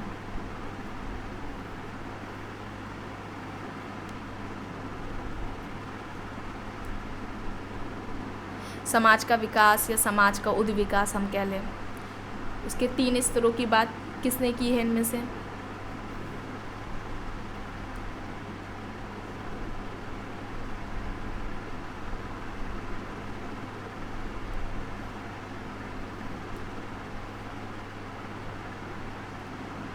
क्या होगा यहाँ पर, L.H. मॉर्गन होगा। ऑप्शन डी यहाँ पर क्या होगा, राइट होगा, L.H. मॉर्गन होगा।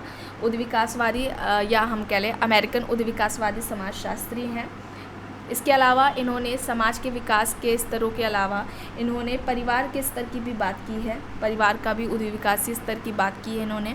पहला जो परिवार बताया है जो कि आपके एग्ज़ाम में पूछा जाता है, इंपॉर्टेंट है आपके लिए भी, समृक्त परिवार, ठीक है, पहला क्या है समृक्त परिवार, दूसरा है समूह परिवार, तीसरा है युगल परिवार, फिर 4th नंबर पर आता है पितृसत्तात्मक परिवार और लास्ट में आता है एकल परिवार।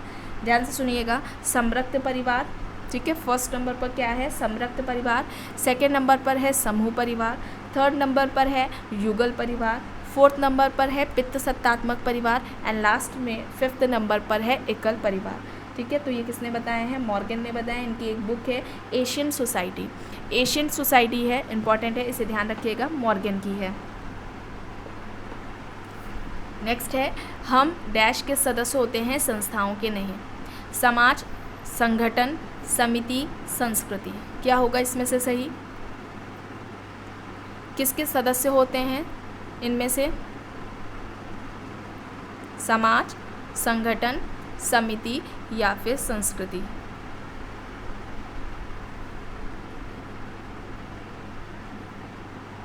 और ये किसके द्वारा कहा गया है?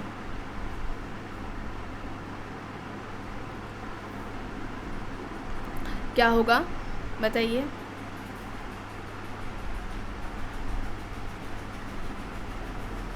ऑप्शन सी होगा, हम समिति के सदस्य होते हैं, संस्थाओं के नहीं। और ये कहना किसका है? मैकेवर एंड पेज का है। किसका कहना है? मैकेवर एंड पेज का कहना है हम समिति के सदस्य होते हैं, संस्थाओं के सदस्य नहीं होते। अब समिति की विशेषताएं या समिति के लक्षणों की बात की जाए तो क्या क्या होती हैं? जैसे कि समिति क्या है? व्यक्तियों का समूह है। चूँकि व्यक्तियों का समूह है तो ये कैसी हो जाएगी? मूर्त हो जाएगी। इसका स्वरूप क्या होगा? मूर्त होगा। तो व्यक्तियों का समूह। सेकंड क्या हो जाएगी? मूर्त है। ये विचार पूर्वक स्थापना है, सोच समझ करके इसकी स्थापना की जाती है। निश्चित उद्देश्य होते हैं, उन उद्देश्यों को पूरा करने के लिए ही समिति का निर्माण किया जाता है। अस्थायी प्रकृति होती है, चूँकि उद्देश्यों को पूरा करने के लिए किया जाता है। जब तक उद्देश्य होते हैं तब तक व्यक्ति मेंबर होता है, फिर उद्देश्य के बारे में उसके बाद में क्या होती है? ये समिति का मतलब कि उसका मेंबर नहीं होता है, इसका एंड हो जाता है। तो अस्थायी प्रकृति हो जाएगी। और ऐच्छिक सदस्यता होती है, अनिवार्य सदस्यता नहीं होती है, ऐच्छिक सदस्यता होती है। ठीक है। और अगर संस्था की बात की जाए तो नियमों, कार्यविधियों की ये व्यवस्था होती है। और ये जो संस्था होती है वो व्यक्तिगत नहीं होती है बल्कि सामाजिक होती है। इसका स्वरूप क्या होता है? सामाजिक होता है संस्था का। अब यहाँ पर संस्था की तो संस्था से रिलेटेड कुछ इम्पोर्टेंट है बातें, जैसे कि हैमिल्टन, एक हैमिल्टन है, इनका पूछा जाता है एग्ज़ाम में कि संस्था को किसने रीति रिवाजों का गुच्छा कहा था, ऐसे करके पूछा जाता है। तो हैमिल्टन ने संस्था को रीति रिवाजों का गुच्छा कहा है। सेकंड है Gillin and Gillin. Gillin and Gillin ने संस्था को सांस्कृतिक व्यवस्था की इकाई बताया था। ठीक है, संस्था को सांस्कृतिक व्यवस्था की इकाई बताया था। सांस्कृतिक समाजशास्त्र, cultural sociology, Gillin and Gillin की बुक है। तो संस्था को सांस्कृतिक व्यवस्था की इकाई कौन मानता है? Gillin and Gillin. संस्था को रीति रिवाजों का गुच्छा किसने कहा था? हैमिल्टन ने कहा था। तो इसे याद रखिएगा। नेक्स्ट है प्रतिस्पर्धा को शांतिपूर्ण संघर्ष के रूप में किसने वर्णित किया है? तो यहाँ पर क्या होगा?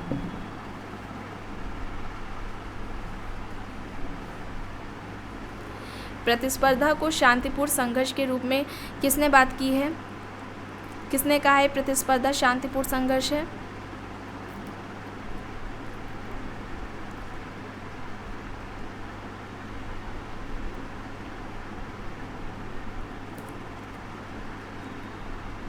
क्या होगा यहाँ पर?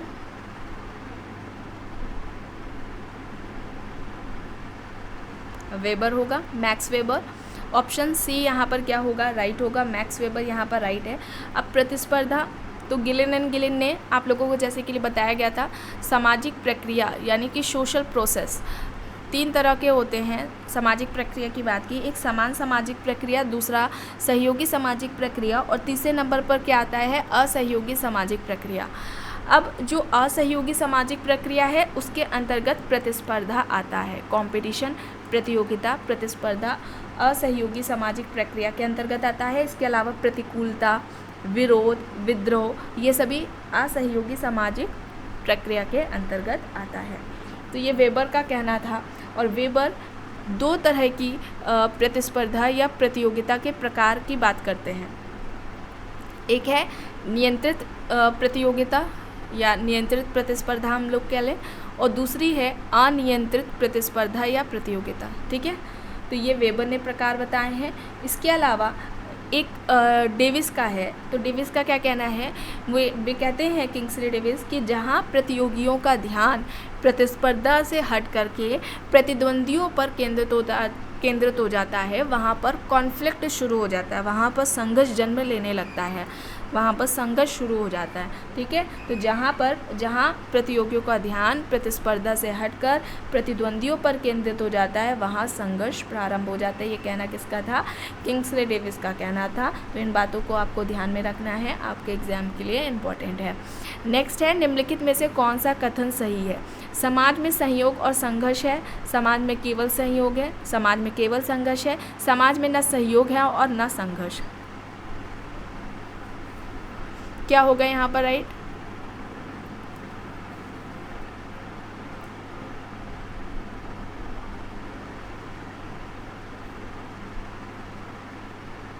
बताइए क्या होगा यहाँ पर राइट?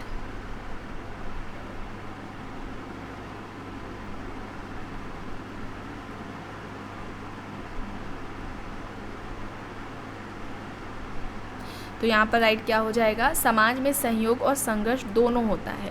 ऑप्शन ए यहाँ पर क्या होगा? राइट होगा। नेक्स्ट है, संदर्भ समूह व्यवहार के मुख्य आधार का निर्माण किससे होता है? ईर्ष्या से, तुलना से, तुलनात्मक अभावबोध से, उपर्युक्त में से कोई नहीं।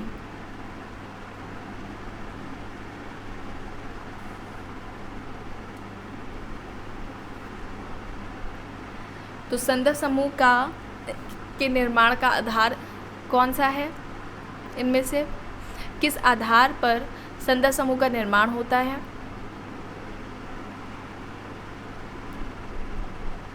रेफरेंस ग्रुप आप लोगों को कराया गया है, बताया गया है कई बार। सबसे पहले रेफरेंस ग्रुप की बात किसने की थी? हाइमन ने की थी। हाइमन ने की थी ना सबसे पहले रेफरेंस ग्रुप की बात। द साइकोलॉजी ऑफ स्टेटस 1942 में बुक आती है इनकी, द साइकोलॉजी ऑफ स्टेटस 1942, जिसमें हाइमन ने सबसे पहले संदर्भ समूह जिसे रेफरेंस ग्रुप कहा जाता है इसकी बात की है। और समाजशास्त्र में संदर्भ समूह की बात की जाए तो किसने की है? रॉबर्ट किंग मर्टन ने। आर.के. मर्टन ने सबसे पहले समाजशास्त्र में, सोशियोलॉजी में रेफरेंस ग्रुप की बात की है। और रेफरेंस ग्रुप के बारे में क्या कहते हैं कि रेफरेंस ग्रुप ऐसा समूह है जिसका व्यक्ति सदस्य तो नहीं है पर सदस्य बनना चाहता है। ठीक है, रेफरेंस ग्रुप के प्रति क्या होता है? वो उसके प्रति आकर्षित होता है, अपने समूह को निम्न समझने लगता है। ठीक है, उसका वो मेंबर बनना चाहता है, आइडियल मानने लगता है रेफरेंस ग्रुप को। तो व्यक्ति इसका सदस्य नहीं है पर सदस्य बनना चाहता है, ये मर्टन ने डिफाइन किया था। और रॉबर्ट किंग मर्टन ने ही संदर्भ समूह के संदर्भ समूह के निर्माण के दो आधार बताए थे। एक तो आकांक्षा बताया था और दूसरा सापेक्ष वंचना या सापेक्षहीनता कहते हैं या तुलनात्मक अभावबोध। ये तीनों ही एक हैं, सापेक्ष वंचना कह ले या सापेक्षहीनता कह ले या फिर तुलनात्मक अभावबोध कह ले, तीनों ही एक है। ठीक है, तो आकांक्षा और ये दो आधार इन्होंने बताए थे रॉबर्ट किंग मर्टन ने, जिसके आधार पर संदर्भ समूह का निर्माण होता है। ठीक है, तो ये याद रखिएगा। और इसके अलावा इन्होंने मर्टन ने दो तरह के संदर्भ समूह की बात की है, जो टाइप है रेफरेंस ग्रुप के। तो मर्टन ने दो बताए हैं। एक तो बताया है परस्पर संपर्क युक्त संदर्भ समूह, परस्पर संपर्क युक्त संदर्भ समूह, और दूसरा है संघर्षरत संदर्भ समूह, संघर्षरत संदर्भ समूह। ये मर्टन ने बताए हैं। ऑटो क्लाइनबर्ग ने रेफरेंस ग्रुप के दो टाइप बताए, दो प्रकार बताए। एक है काल्पनिक संदर्भ समूह। ठीक है, क्या है? काल्पनिक संदर्भ समूह है। और दूसरा क्या है? वास्तविक संदर्भ समूह। दूसरा क्या है? वास्तविक संदर्भ समूह। तो काल्पनिक संदर्भ समूह और वास्तविक संदर्भ समूह ऑटो क्लाइनबर्ग का हो जाएगा। न्यूकॉम्ब ने दो बताए हैं, positive reference group and negative reference group. सकारात्मक संदर्भ समूह और नकारात्मक संदर्भ समूह की बात किसने की है? न्यूकॉम्ब ने की है। तो इन सभी बातों को ध्यान में रखिएगा।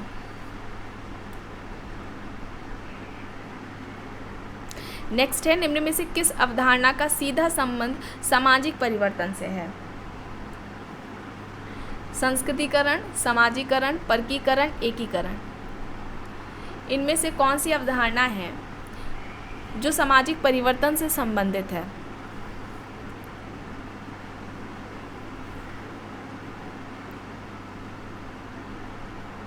संस्कृतिकरण, समाजीकरण, परकीकरण, एकीकरण।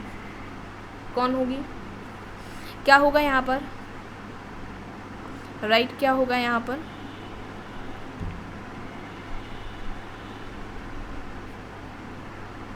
संस्कृताइजेशन, संस्कृतिकरण हो जाएगा। ऑप्शन ए यहाँ पर क्या होगा? राइट होगा। नेक्स्ट है J.S. घुरिये के अनुसार निम्न में से कौन जाति की विशेषता नहीं है? संस्तरण, विवाह का प्रतिबंध, व्यवसाय के प्रतिबंधित चुनाव का अभाव या भोजन तथा सामाजिक सहवास पर प्रतिबंध। अब ध्यान से देखिएगा किसकी बात इन्होंने नहीं की है। जाति की जो 6 विशेषताएं बताई थी ना, कास्ट, क्लास एंड ऑक्यूपेशन अपनी बुक में, इस बुक में इन्होंने जाति व्यवस्था की या जाति प्रथा की 6 विशेषताएं बताई थी।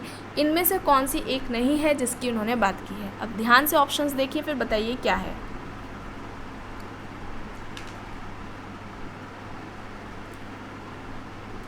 बताइए।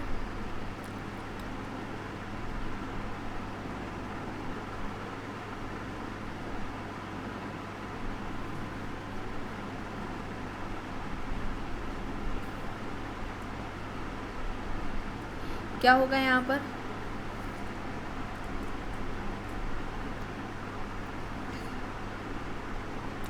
एक तो बताया उन्होंने समाज का खंडात्मक विभाजन, दूसरा क्या था? संस्तरण, तीसरा भोजन और सामाजिक सहवास पर प्रतिबंध था, चौथा था विभिन्न जातियों की जो सामाजिक धार्मिक निर्योग्यताएं होती हैं उसकी बात की, 5वें नंबर पर पेशों के अप्रतिबंधित चुनाव की बात की थी। व्यवसाय के प्रतिबंधित नहीं है, अप्रतिबंधित होगा यहाँ पर, ठीक है, अप्रतिबंधित चुनाव का अभाव, ये बात की थी। तो यहाँ पर प्रतिबंधित बताया गया है तो ये नहीं है, ये गलत है। अप्रतिबंधित चुनाव का अभाव की बात की थी।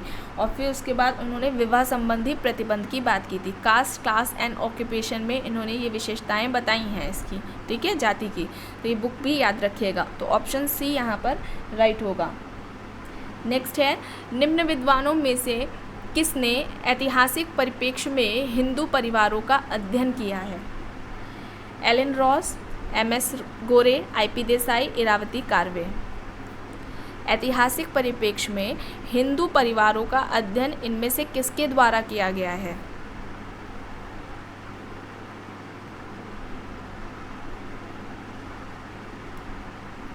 Elon Ross, M S. Gore, I P. Desai, Irawati Karve.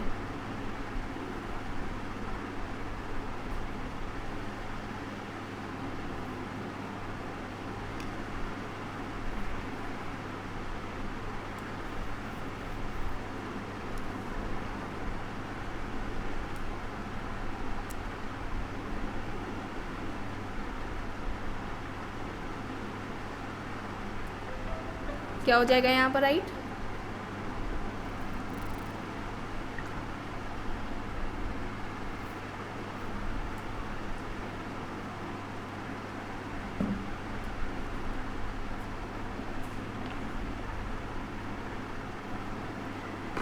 Iravati Karve हो जाएगा। ऑप्शन डी यहाँ पर क्या होगा? राइट होगा, ठीक है। और इन्होंने जाति व्यवस्था को विस्तारित नातेदारी समूह कहा था। ये क्वेश्चन इस तरीके से पूछा जाता है, जाति व्यवस्था को विस्तारित नातेदारी समूह किसने कहा है? तो इरावती कार्वे ने कहा है। और जाति व्यवस्था की 2 विशेषताएं बताते हैं, एक तो अंतर्विवाह और दूसरा जो परंपरागत व्यवसाय होता है। इन दोनों को जाति व्यवस्था की ये विशेषताएं बताते हैं। और फिर इनके जो 2 इम्पॉर्टेंट बुक्स हैं, जैसे कि एक है हिंदू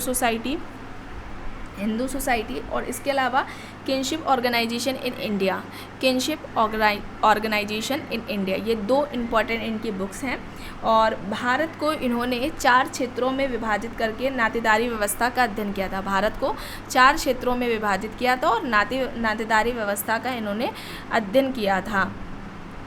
आगे देखते हैं, भारत में सामाजिक परिवर्तन के संदर्भ में ब्राह्मणीकरण की अवधारणा का प्रथम इस्तेमाल किया गया था। Andre Beteille, F.G. Bailey, M.N. Srinivas, Yogendra Singh. भारत में सामाजिक परिवर्तन के संदर्भ में ब्राह्मणीकरण की अवधारणा का प्रथम इस्तेमाल किया गया था। इनमें से किसके द्वारा?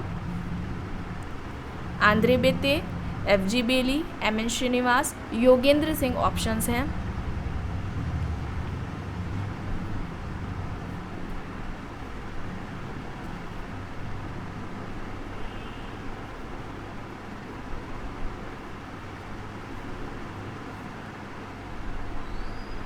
क्या होगा यहाँ पर राइट?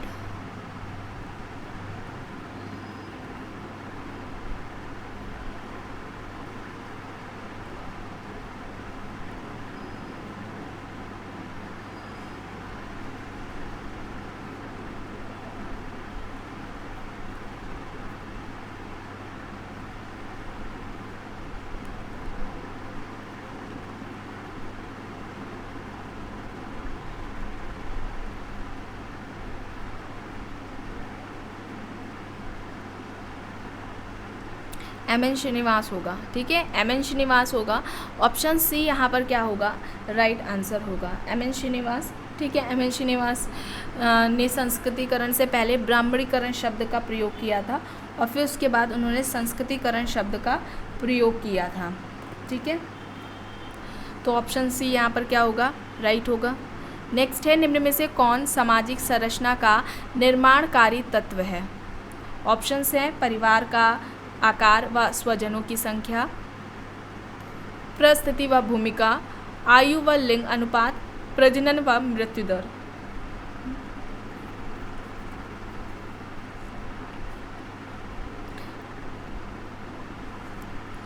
क्या होगा यहाँ पर?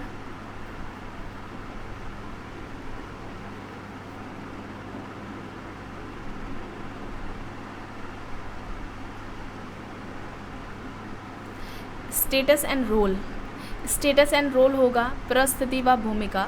ऑप्शन बी यहाँ पर क्या होगा? राइट आंसर होगा। नेक्स्ट है, भारतीय विस्तृत परिवार के लिए संयुक्त परिवार की अवधारणा किसने दी है? भारतीय विस्तृत परिवार के लिए संयुक्त परिवार की अवधारणा किसने दी? Max Muller, M N. Srinivas, K M. Kapadia, H. Miller. ध्यान रखिएगा, क्वेश्चन अच्छा है।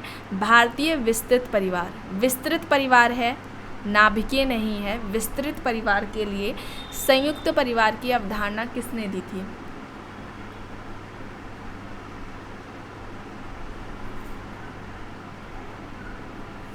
तो क्या हो जाएगा? मैक्स मुलर हो जाएगा, मैक्स मुलर। ऑप्शन ए यहाँ पर राइट होगा। नेक्स्ट है, जनसांख्यिकीय संक्रमण शब्दों की रचना किसने की है? माल्थस, वॉरेन एस थॉमसन, हैशमैन, मॉर्गन। जनसांख्यिकीय संक्रमण, डेमोग्राफी, आपके एमए में ऑप्शनल में होगा, ये ऑप्शनल पेपर में होगा, सोशल या सोशोलॉजी डेमोग्राफी करके, जनसांख्यिकीय। और इसको भी, इससे रिलेटेड भी क्वेश्चंस पूछे जाते हैं नेट के पेपर में, है ना। इससे रिलेटेड एक वीडियो बनाई गई थी, जिसमें काफ़ी पहले बनाई थी, उसमें सारे क्वेश्चंस को कंप्लीट कराया गया था कि जितने भी तरह के जो उसमें इम्पॉर्टेंट जो थियरीज़ थी, किसकी थी, क्या कहती है थियरी, और जो भी रिलेटेड जो इससे फैक्ट्स थे इम्पॉर्टेंट, वो वहाँ पर कंप्लीट कराए गए थे। तो प्लेलिस्ट में भी उसका आपको वीडियो फोल्डर तो नहीं है, एक ही वीडियो थी, तो आप सर्च करिएगा गोल टू सक्सेस नाम से, सोशोलॉजी डेमोग्राफी करके, तो आपको मिल जाएगी वीडियो। तो यहाँ पर क्या हो जाएगा? थॉमसन हो जाएगा। ऑप्शन बी यहाँ पर क्या होगा? राइट आंसर हो जाएगा, ठीक है। थॉमसन के अलावा नोटेस्टीन ने भी ये सिद्धांत दिया था, ठीक है। यहाँ पर तो फिलहाल शब्द बोला गया, ठीक है, सिद्धांत भी पूछा जा सकता है। जनसांख्यिकीय संक्रमण का जो सिद्धांत था वो किसका था? तो वॉरेन एस थॉमसन, और इसके अलावा प्लस एक दूसरे नोटेस्टीन है, इन्होंने दिया था। और ये सिद्धांत का क्या कहना था कि जो समाज है, समाज का जो विकास हुआ है, उस विकास के, अगर हम विकास को देखें तो विकास के साथ साथ इनको क्या देखने को मिलता है कि जो समाज है उसमें उच्च जन्म दर और उच्च मृत्यु दर से, एक अवस्था ऐसी थी समाज की जिसमें उच्च जन्म दर है और उच्च मृत्यु दर है। अब उच्च जन्म दर और उच्च मृत्यु दर से निम्न जन्म दर और निम्न मृत्यु दर, ठीक है। फिर ग्रामीण और जो अशिक्षित समाज था, फिर उसके बाद जो नगरीय या औद्योगिक शिक्षित समाज में जो समाज का परिवर्तन हुआ या समाज का जो विकास हुआ उससे रिलेट करके ये वही उसको अपने सिद्धांत को समझाने का प्रयास करते हैं, जो उन्होंने जनसांख्यिकीय संक्रमण का सिद्धांत दिया था। तो उनका एक ये कहना था कि जो जनसंख्या वृद्धि है उसका सामाजिक और जो आर्थिक विकास होता है उसके बीच में जो सीधा संबंध पाया जाता है। ठीक है, जनसंख्या वृद्धि का सामाजिक और आर्थिक विकास के बीच में क्या है, सीधा संबंध है। ये जो सिद्धांत है उसका ये मानना था। ठीक है, तो यहाँ पर क्या है, थॉमसन और साथ में नोटेस्टिन को आपको याद रखना है, इन दोनों का ही ये थियरी रही है। नेक्स्ट है अस्पृश्यता निवारण अधिनियम कब पारित हुआ था? 1935, 1948, 1951 या फिर 1955? अस्पृश्यता निवारण अधिनियम 1935, 1948, 1951, 1955।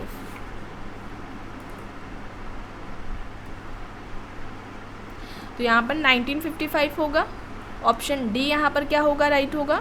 नेक्स्ट है टॉलकेट पार्सन्स एंड रॉबर्ट मर्टन का समाजशास्त्र के अध्ययन का उपागम है अंतःक्रियात्मक, सामाजिक परिस्थिति, सामाजिक मानव प्रकार्यात्मक या फिर सामाजिक संगठन। पार्सन्स और मर्टन का समाजशास्त्र में जो अध्ययन रहा है उसके उपागम की बात कर रहा है। यहाँ पर किस उपागम का इन्होंने प्रयोग किया है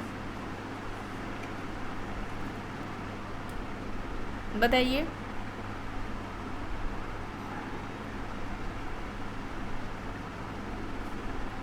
क्या होगा यहाँ पर?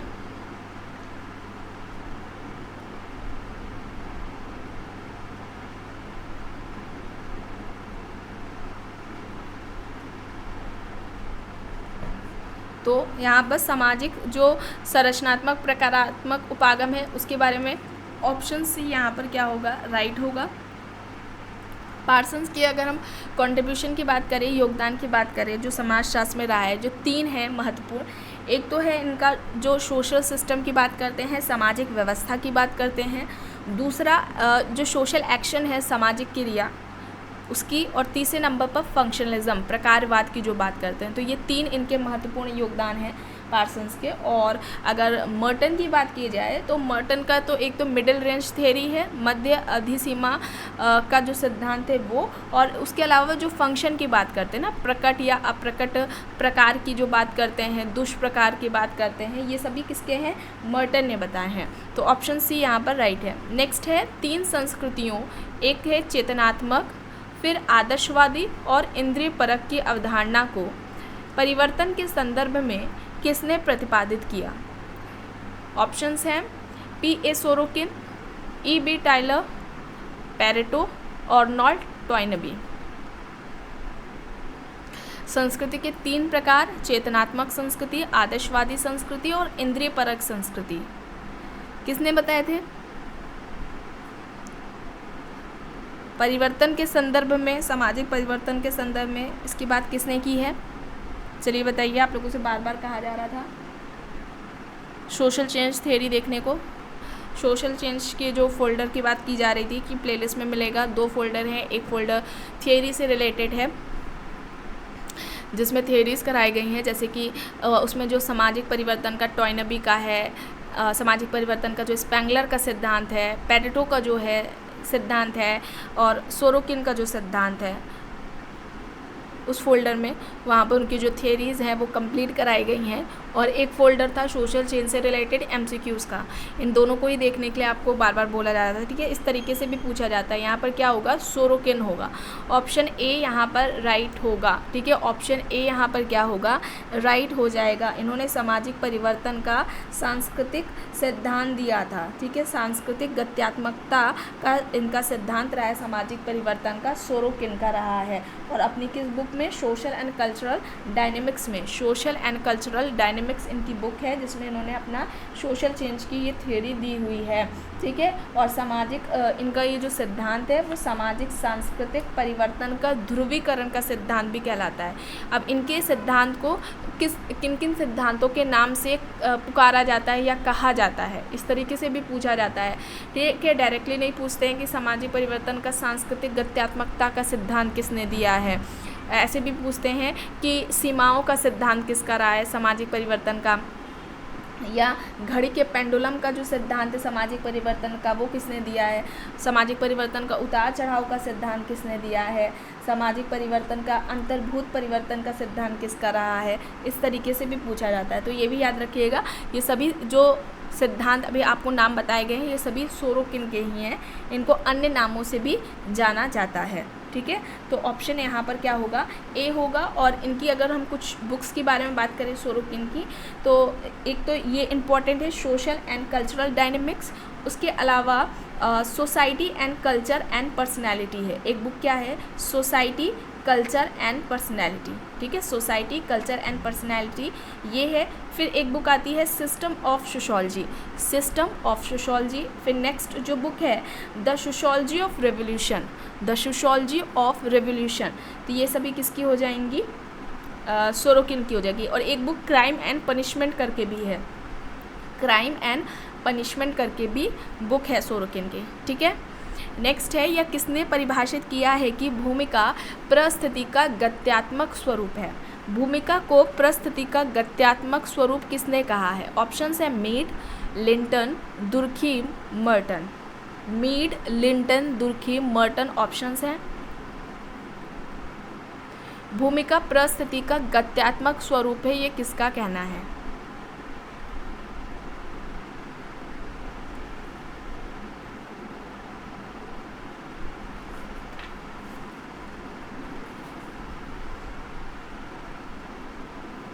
तो यहाँ पर क्या होगा,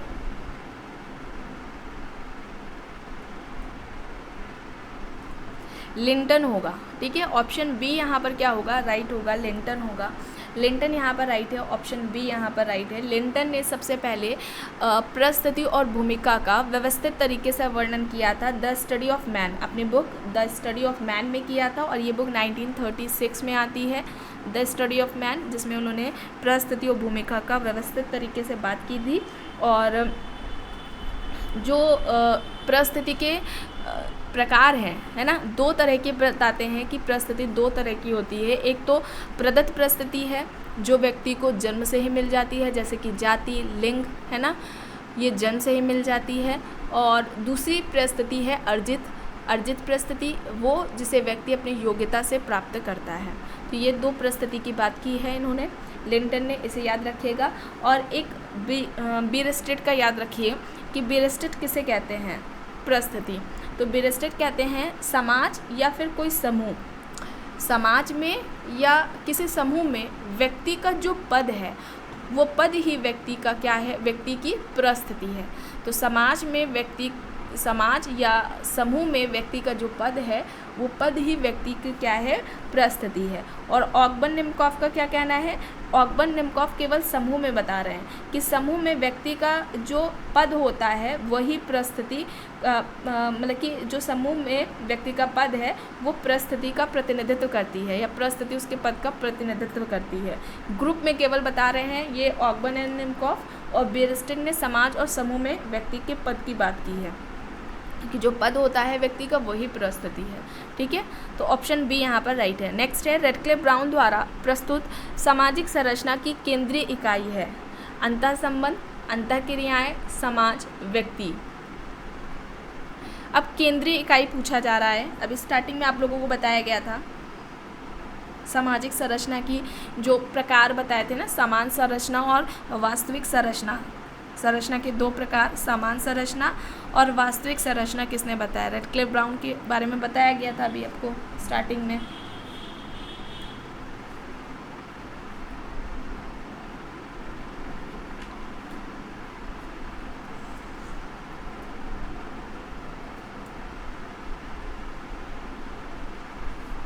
तो यहाँ पर क्या है, उन्होंने संरचना में क्या कहा था, संरचना को कि जो व्यक्ति हैं, व्यक्तियों के बीच में जो संबंध पाए जाते हैं उन संबंधों को ही संरचना का अंग या संरचना का भाग बताया था।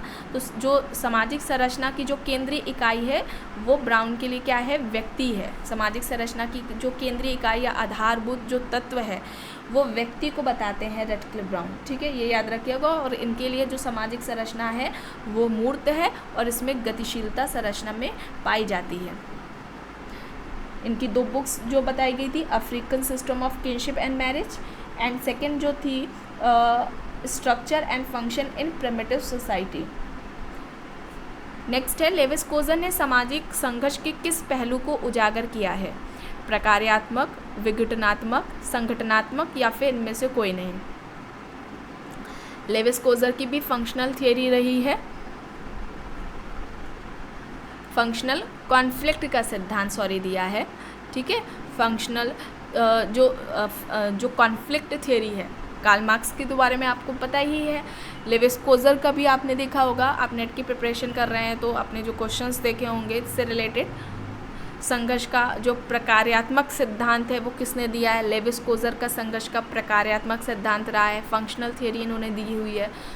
तो यहाँ पर क्या हो जाएगा? फंक्शनल प्रकार की बात की थी कॉन्फ्लिक्ट के, तो ऑप्शन ए यहाँ पर क्या होगा? राइट होगा, ठीक है। ऑप्शन ए यहाँ पर राइट हो जाएगा।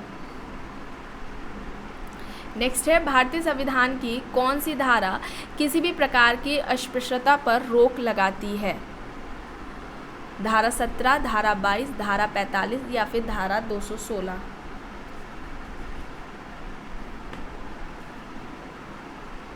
अस्पृश्यता का अंत किस आर्टिकल में है? आर्टिकल 17 अनुच्छेद 17 में। ऑप्शन ए यहाँ पर राइट होगा। नेक्स्ट है, काल्पनिक संदर्भ समूह की अवधारणा किसने दी है? ऑप्शंस हैं मिलर, समनर, क्लाइनबर्ग, मर्टन। काल्पनिक संदर्भ समूह की अवधारणा किसकी रही है? अगर आप ध्यान से सुनते हैं तो अभी भी आपको इससे पहले रेफरेंस ग्रुप का जब बताया गया था तो वहाँ पर बताया गया था संदर्भ समूह की बात किसने की थी? हाइमैन ने। 1942 कौन सी बुक आई थी इनकी, हाइमैन की? चलिए बताइए।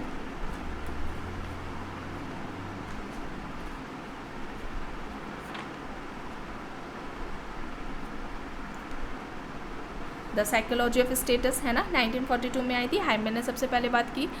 मर्टन ने समाजशास्त्र में सबसे पहले रेफरेंस ग्रुप की बात की थी। 2 आधार, आकांक्षा और सापेक्ष वंचना या तुलनात्मक अभावबोध या सापेक्षिकहीनता हम कह लें, तो ये 2 आधार मर्टन ने बताए थे। व्यक्ति संदर्भ समूह का मेंबर होता नहीं है लेकिन मेंबर बनना चाहता है, उसको उन्होंने रेफरेंस ग्रुप कहा है। और मर्टन ने क्या बताया था? परस्पर संपर्क युक्त संदर्भ समूह और संघर्षरत संदर्भ समूह, ये मर्टन ने बताए थे। ऑटो क्लाइनबर्ग ने काल्पनिक संदर्भ समूह और वास्तविक संदर्भ समूह की बात की थी, याद आया? ऑटो क्लाइनबर्ग, इन्होंने काल्पनिक संदर्भ समूह और वास्तविक संदर्भ समूह की बात की थी। और न्यूकॉम का बताया गया था, इन्होंने positive and negative reference group की बात की थी। नकारात्मक संदर्भ समूह और सकारात्मक संदर्भ समूह की बात किसने की थी? न्यूकॉम ने की थी, ठीक है। तो यहाँ पर क्या होगा? ऑप्शन सी होगा। ऑटो क्लाइनबर्ग काल्पनिक संदर्भ समूह और वास्तविक संदर्भ समूह की बात की थी। नेक्स्ट है, द्वितीयक समूह विशेषीकृत होते हैं। ऑप्शंस देखते हैं। अनौपचारिक संबंधों द्वारा, वैयक्तिक संबंधों द्वारा, आमने सामने के संबंधों द्वारा, औपचारिक संबंधों द्वारा। सेकेंडरी ग्रुप की बात हो रही है यहाँ पर।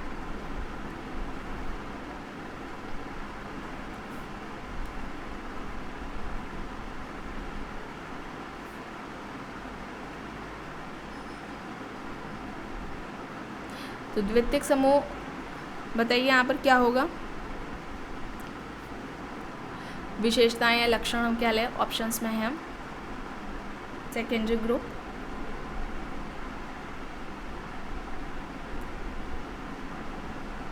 औपचारिक संबंध, ठीक है। औपचारिक संबंध पाया जाता है इसमें, तो ऑप्शन डी यहाँ पर क्या होगा? राइट होगा। इसके अलावा द्वितीयक समूह का आकार क्या होता है? वृहद होता है, बड़ा होता है। अवैयक्तिक संबंध पाए जाते हैं, इनमें अस्थायी प्रकृति होती है, ठीक है, स्थायी प्रकृति नहीं है, अस्थायी प्रकृति है। ऐच्छिक सदस्यता होती है, औपचारिक संबंध पाए जाते हैं, ठीक है। तो ये कुछ विशेषताएं या लक्षण कह लें हम सेकेंडरी ग्रुप के बारे में, जो कि आपको बताया गया। नेक्स्ट है, P.A. सोरोकिन के परिवर्तन के सांस्कृतिक सिद्धांत से निम्न सिद्धांतों में से कौन सा एक संबंध नहीं है? चक्रीय परिवर्तन का सिद्धांत, सर्वव्यापी परिवर्तन का सिद्धांत, सीमा का सिद्धांत, सामाजिक संतुलन का सिद्धांत। चलिए बताइए।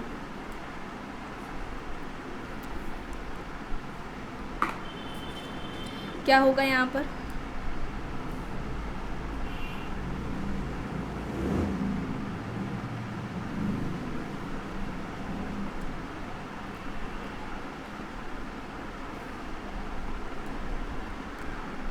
ऑप्शन डी होगा, सामाजिक संतुलन का सिद्धांत। ठीक है, सामाजिक संतुलन का सिद्धांत ये नहीं है, ऑप्शन डी यहाँ पर राइट है। सामाजिक परिवर्तन का सांस्कृतिक गत्यात्मकता का सिद्धांत दिया था।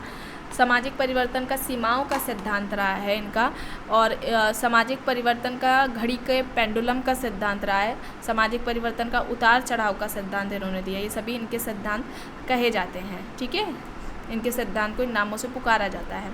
तो ऑप्शन डी यहाँ पर क्या होगा, राइट होगा। कहीं ना कहीं इन सभी की बात इन्होंने अपने सोशल चेंज थ्योरी में की है, इसलिए आप लोगों से बोला जा रहा है सोशल चेंज थ्योरी वाला जो फोल्डर है उसे ओपन करिए और वहाँ पर जितने भी सोशल चेंज से रिलेटेड जो थ्योरीज दी गई हैं, बताई गई हैं, जिन्होंने सिद्धांत दिए हैं, स्पेंगलर, टॉयनबी, सोरोकिन, पैरेटो, ये सभी एग्जाम्स में पूछे जाते हैं। हर एग्जाम्स के लिए इंपॉर्टेंट है, इन्हें ज़रूर देख लीजिएगा। नेक्स्ट है, निम्न में से किस जनजाति ने ताना भगत आंदोलन चलाया? जनजातियां हैं ऑप्शंस में, सन्याल जनजाति, खासी जनजाति, उराव जनजाति, कुकी जनजाति।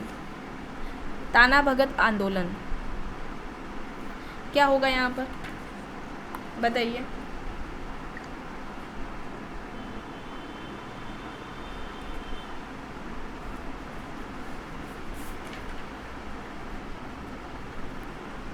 क्या होगा यहाँ पर?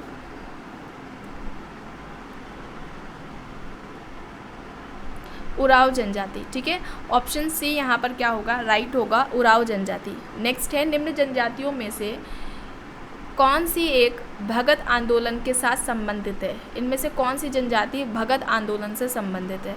सहरिया जनजाति, बोडा जनजाति, भील जनजाति, मीणा जनजाति। बताइए।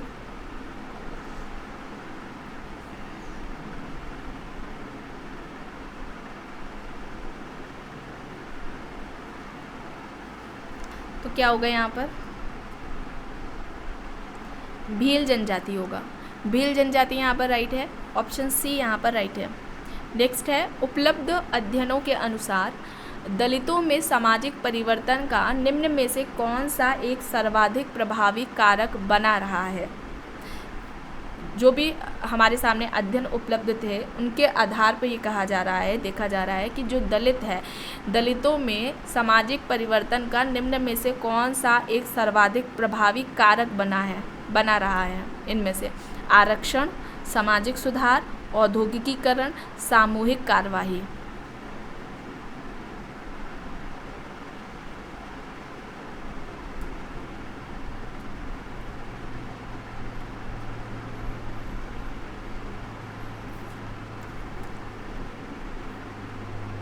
क्या होगा यहाँ पर राइट?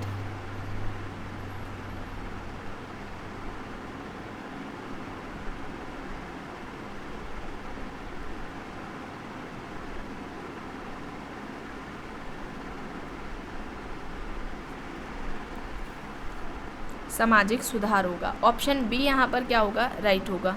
नेक्स्ट है, भारत में सामाजिक परिवर्तन को विश्लेषित करने के लिए वैविध्य परंपरा की अवधारणा का प्रतिपादन किसने किया?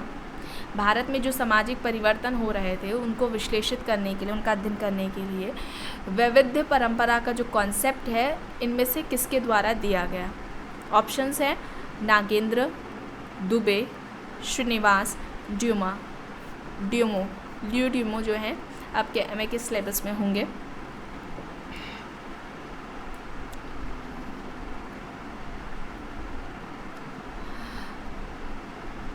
बहुल परंपरा या वैविध्य परंपरा किसका कॉन्सेप्ट रहा है? एससी दुबे, श्यामाचरण दुबे। तो ऑप्शन यहाँ पर क्या होगा, बी होगा। ठीक है, क्या होगा, बी होगा।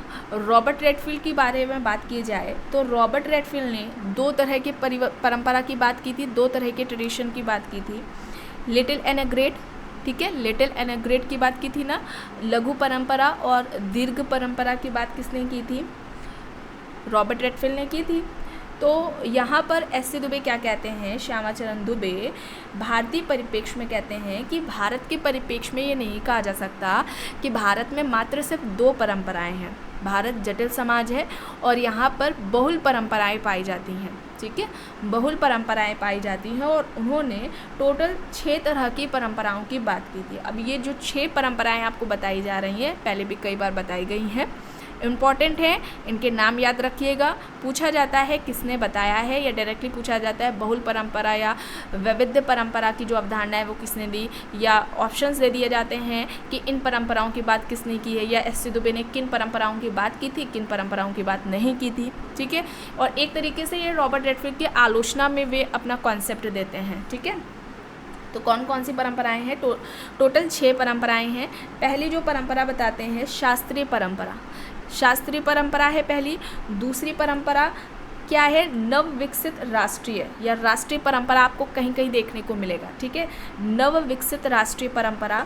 और तीसरा है क्षेत्रीय परंपराएं। पहली क्या हो गई? शास्त्रीय, सेकंड नंबर पर नव विकसित राष्ट्रीय परंपरा, थर्ड नंबर पर क्षेत्रीय परंपराएं, फोर्थ नंबर पर स्थानीय परंपराएं, फिफ्थ नंबर पर पश्चिमी परंपराएं, एंड लास्ट में स्थानीय उप सांस्कृतिक परंपराएं, स्थानीय उप सांस्कृतिक परंपराएं। ठीक है, तो पहला हो गया शास्त्रीय परंपराएं, फिर सेकेंड नंबर पर राष्ट्रीय कह ले या नव विकसित राष्ट्रीय परंपराएं, फिर थर्ड नंबर पर क्षेत्रीय परंपराएं, फोर्थ नंबर पर स्थानीय परंपराएं, फिर आप स्थानीय उप सांस्कृतिक परंपराएं साथ में दोनों को याद करिए, और फिर फिफ्थ नंबर पर, लास्ट नंबर पर, सिक्स नंबर पर क्या हो जाएगी? पश्चिमी परंपराएं। ठीक है, तो ऐसे करके याद कर लीजिएगा, इसे दुबे ने बताया है। नेक्स्ट है सामाजिक स्थिति में ऐसा परिवर्तन जिससे व्यक्ति की परिस्थिति नहीं बदलती है कहलाता है सामाजिक गतिहीनता, क्षैतिज गतिशीलता, लंबवत गतिशीलता, संरचनात्मक गतिशीलता। सामाजिक स्थिति में ऐसा परिवर्तन जिससे व्यक्ति की परिस्थिति में कोई परिवर्तन नहीं हो रहा, कोई भी किसी भी तरीके का बदलाव देखने को नहीं मिल रहा है, तो उसे हम क्या कहेंगे? इनमें से सामाजिक गतिहीनता कहेंगे, क्षैतिज गतिशीलता कहेंगे, लंबवत गतिशीलता कहेंगे, या फिर संरचनात्मक गतिशीलता कहेंगे? बताइए, चलिए।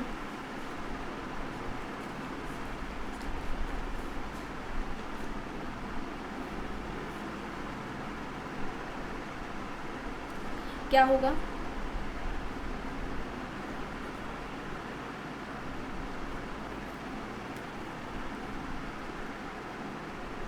हॉरिजॉन्टल सोशल मोबिलिटी, क्षैतिज गतिशीलता। ऑप्शन बी यहाँ पर क्या होगा? राइट होगा। एम.एन. श्रीनिवास ने बताया गया था ना, एम.एन. श्रीनिवास ने 2 तरह के सामाजिक गतिशीलता की बात की थी, प्रकार बताए थे। एक तो क्षैतिज या सम्मिश्रीय सामाजिक गतिशीलता, जिसे हॉरिजॉन्टल सोशल मोबिलिटी कहा जाता है। इसमें जो परिवर्तन होता है वो स्थान का होता है, व्यक्ति के जो पद है, व्यक्ति का जो स्टेटस है, उसमें किसी भी तरीके का परिवर्तन नहीं होता। एग्जाम्पल आप लोगों को बताया था, एक फैक्ट्री में एक मजदूर काम कर रहा है, तो एक फैक्ट्री से हट करके दूसरी फैक्ट्री में काम कर रहा है मजदूर, तो उसके जो पद है, स्टेटस है, उसमें किसी भी तरीके का परिवर्तन नहीं हुआ, परिवर्तन हुआ है उसके स्थान का, तो ये क्या कहलाता है? क्षैतिज गतिशीलता कहलाता है। ठीक है, यहाँ पे बोला गया ना, व्यक्ति की परिस्थिति नहीं बदलती है, तो यहाँ पर हॉरिजॉन्टल मोबिलिटी क्षैतिज गतिशीलता हो जाएगा। ऑप्शन बी यहाँ पर राइट होगा। नेक्स्ट है, निम्नलिखित में से किसने सामाजिक समूह का वर्गीकरण अंतः समूह और बाह्य समूह में किया है? In group and out group किसका कॉन्सेप्ट रहा है? In group and out group,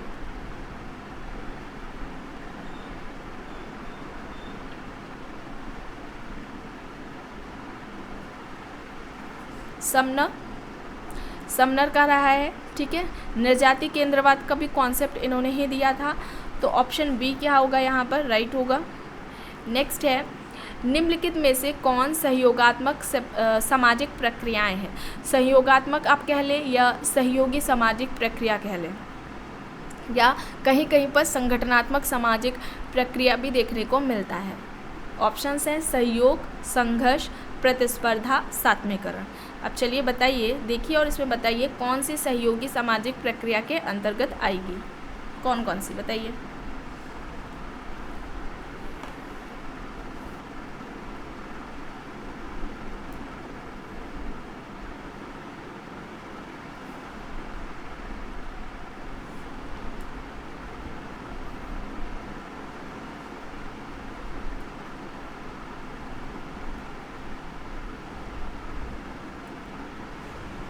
तो यहाँ पर क्या हो जाएगा? ऑप्शन डी हो जाएगा। क्या होगा? ऑप्शन डी होगा, सहयोग और सात्मीकरण, ये सहयोगी में आएगी, और प्रतिस्पर्धा और संघर्ष किस में आएगा? असहयोगी सामाजिक प्रक्रिया के अंतर्गत आएगा। नेक्स्ट है, विवाह के बाद व्यक्ति स्वयं निम्नलिखित में से किस प्रकार के परिवार की रचना करता है? पितृसत्तात्मक परिवार, जन्म मूलक परिवार, प्रजनन मूलक परिवार, नवस्थानीय परिवार। चलिए बताइए, शादी के बाद, विवाह के बाद व्यक्ति स्वयं, व्यक्ति खुद इनमें से किस प्रकार के परिवार का निर्माण करता है? उसे कौन सा परिवार कहा जाएगा?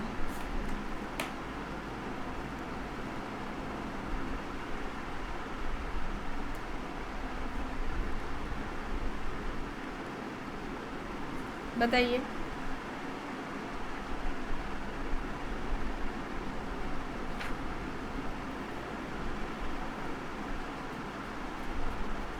आप लोगों को कल बताया गया था, जब परिवार के बारे में कोई क्वेश्चन आया था तो उसमें परिवार के टाइप्स के बारे में बताया जा रहा था आप लोगों को, तो उसमें बताया गया था ये प्रजनन मूलक परिवार। ठीक है, क्या कहलाएगा वो परिवार? प्रजनन मूलक परिवार पर कहलाएगा। और वार्नर हैं, ठीक है, वार्नर हैं, इन्होंने नाभिकीय परिवार के 2 प्रकार बताए थे। नाभिकीय यानी न्यूक्लियर फैमिली के 2 प्रकार बताए थे। न्यूक्लियर कह ले या एकाकीय कह ले, नाभिकीय परिवार है एक ही, तो उसके 2 प्रकार बताए थे। एक बताया था जन्म मूलक, ठीक है, यहाँ पर दिया गया है जैसे जन्म मूलक परिवार किसे कहेंगे?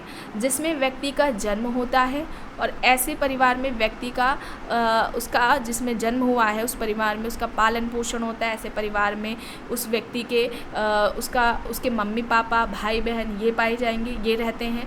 ठीक है, और सेकंड जो बताया प्रजनन मूलक परिवार, तो विवाह के बाद व्यक्ति स्वयं ऐसे परिवारों का निर्माण करता है और इस तरीके के परिवार में उस व्यक्ति के मतलब कि पति पत्नी और उनके जो अनमैरिड बच्चे होते हैं, अविवाहित बच्चे, वो रहते हैं। ठीक है, तो प्रजनन मूलक व्यक्ति का शादी के बाद ऐसे परिवारों का निर्माण करता है, प्रजनन मूलक परिवार कहलाता है, जिसमें हस्बैंड एंड वाइफ और उनके अनमैरिड बच्चे जो होते हैं वो होते हैं। और जो जन्म मूलक परिवार होता है, उस परिवार में व्यक्ति का जन्म होता है, उसमें उसका पालन पोषण होता है, माता पिता भाई बहनें उसमें रहते हैं। ठीक है, तो ये दोनों ही किसने बताए हैं?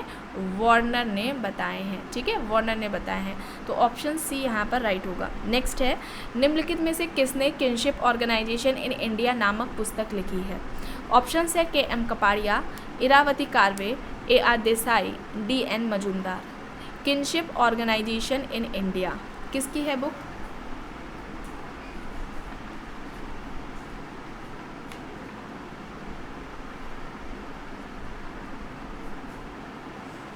Kinship organisation in India book से रिलेटेड आपको बुक्स एंड ऑथर्स सोशियोलॉजी के आपको फोल्डर में मिल जाएगा चैनल के, वहाँ पर कुछ वीडियोस मिलेंगे, तो उसमें केवल इम्पॉर्टेंस बुक्स कराई गई हैं।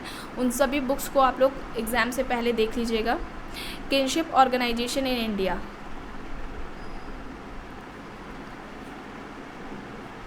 किसकी है?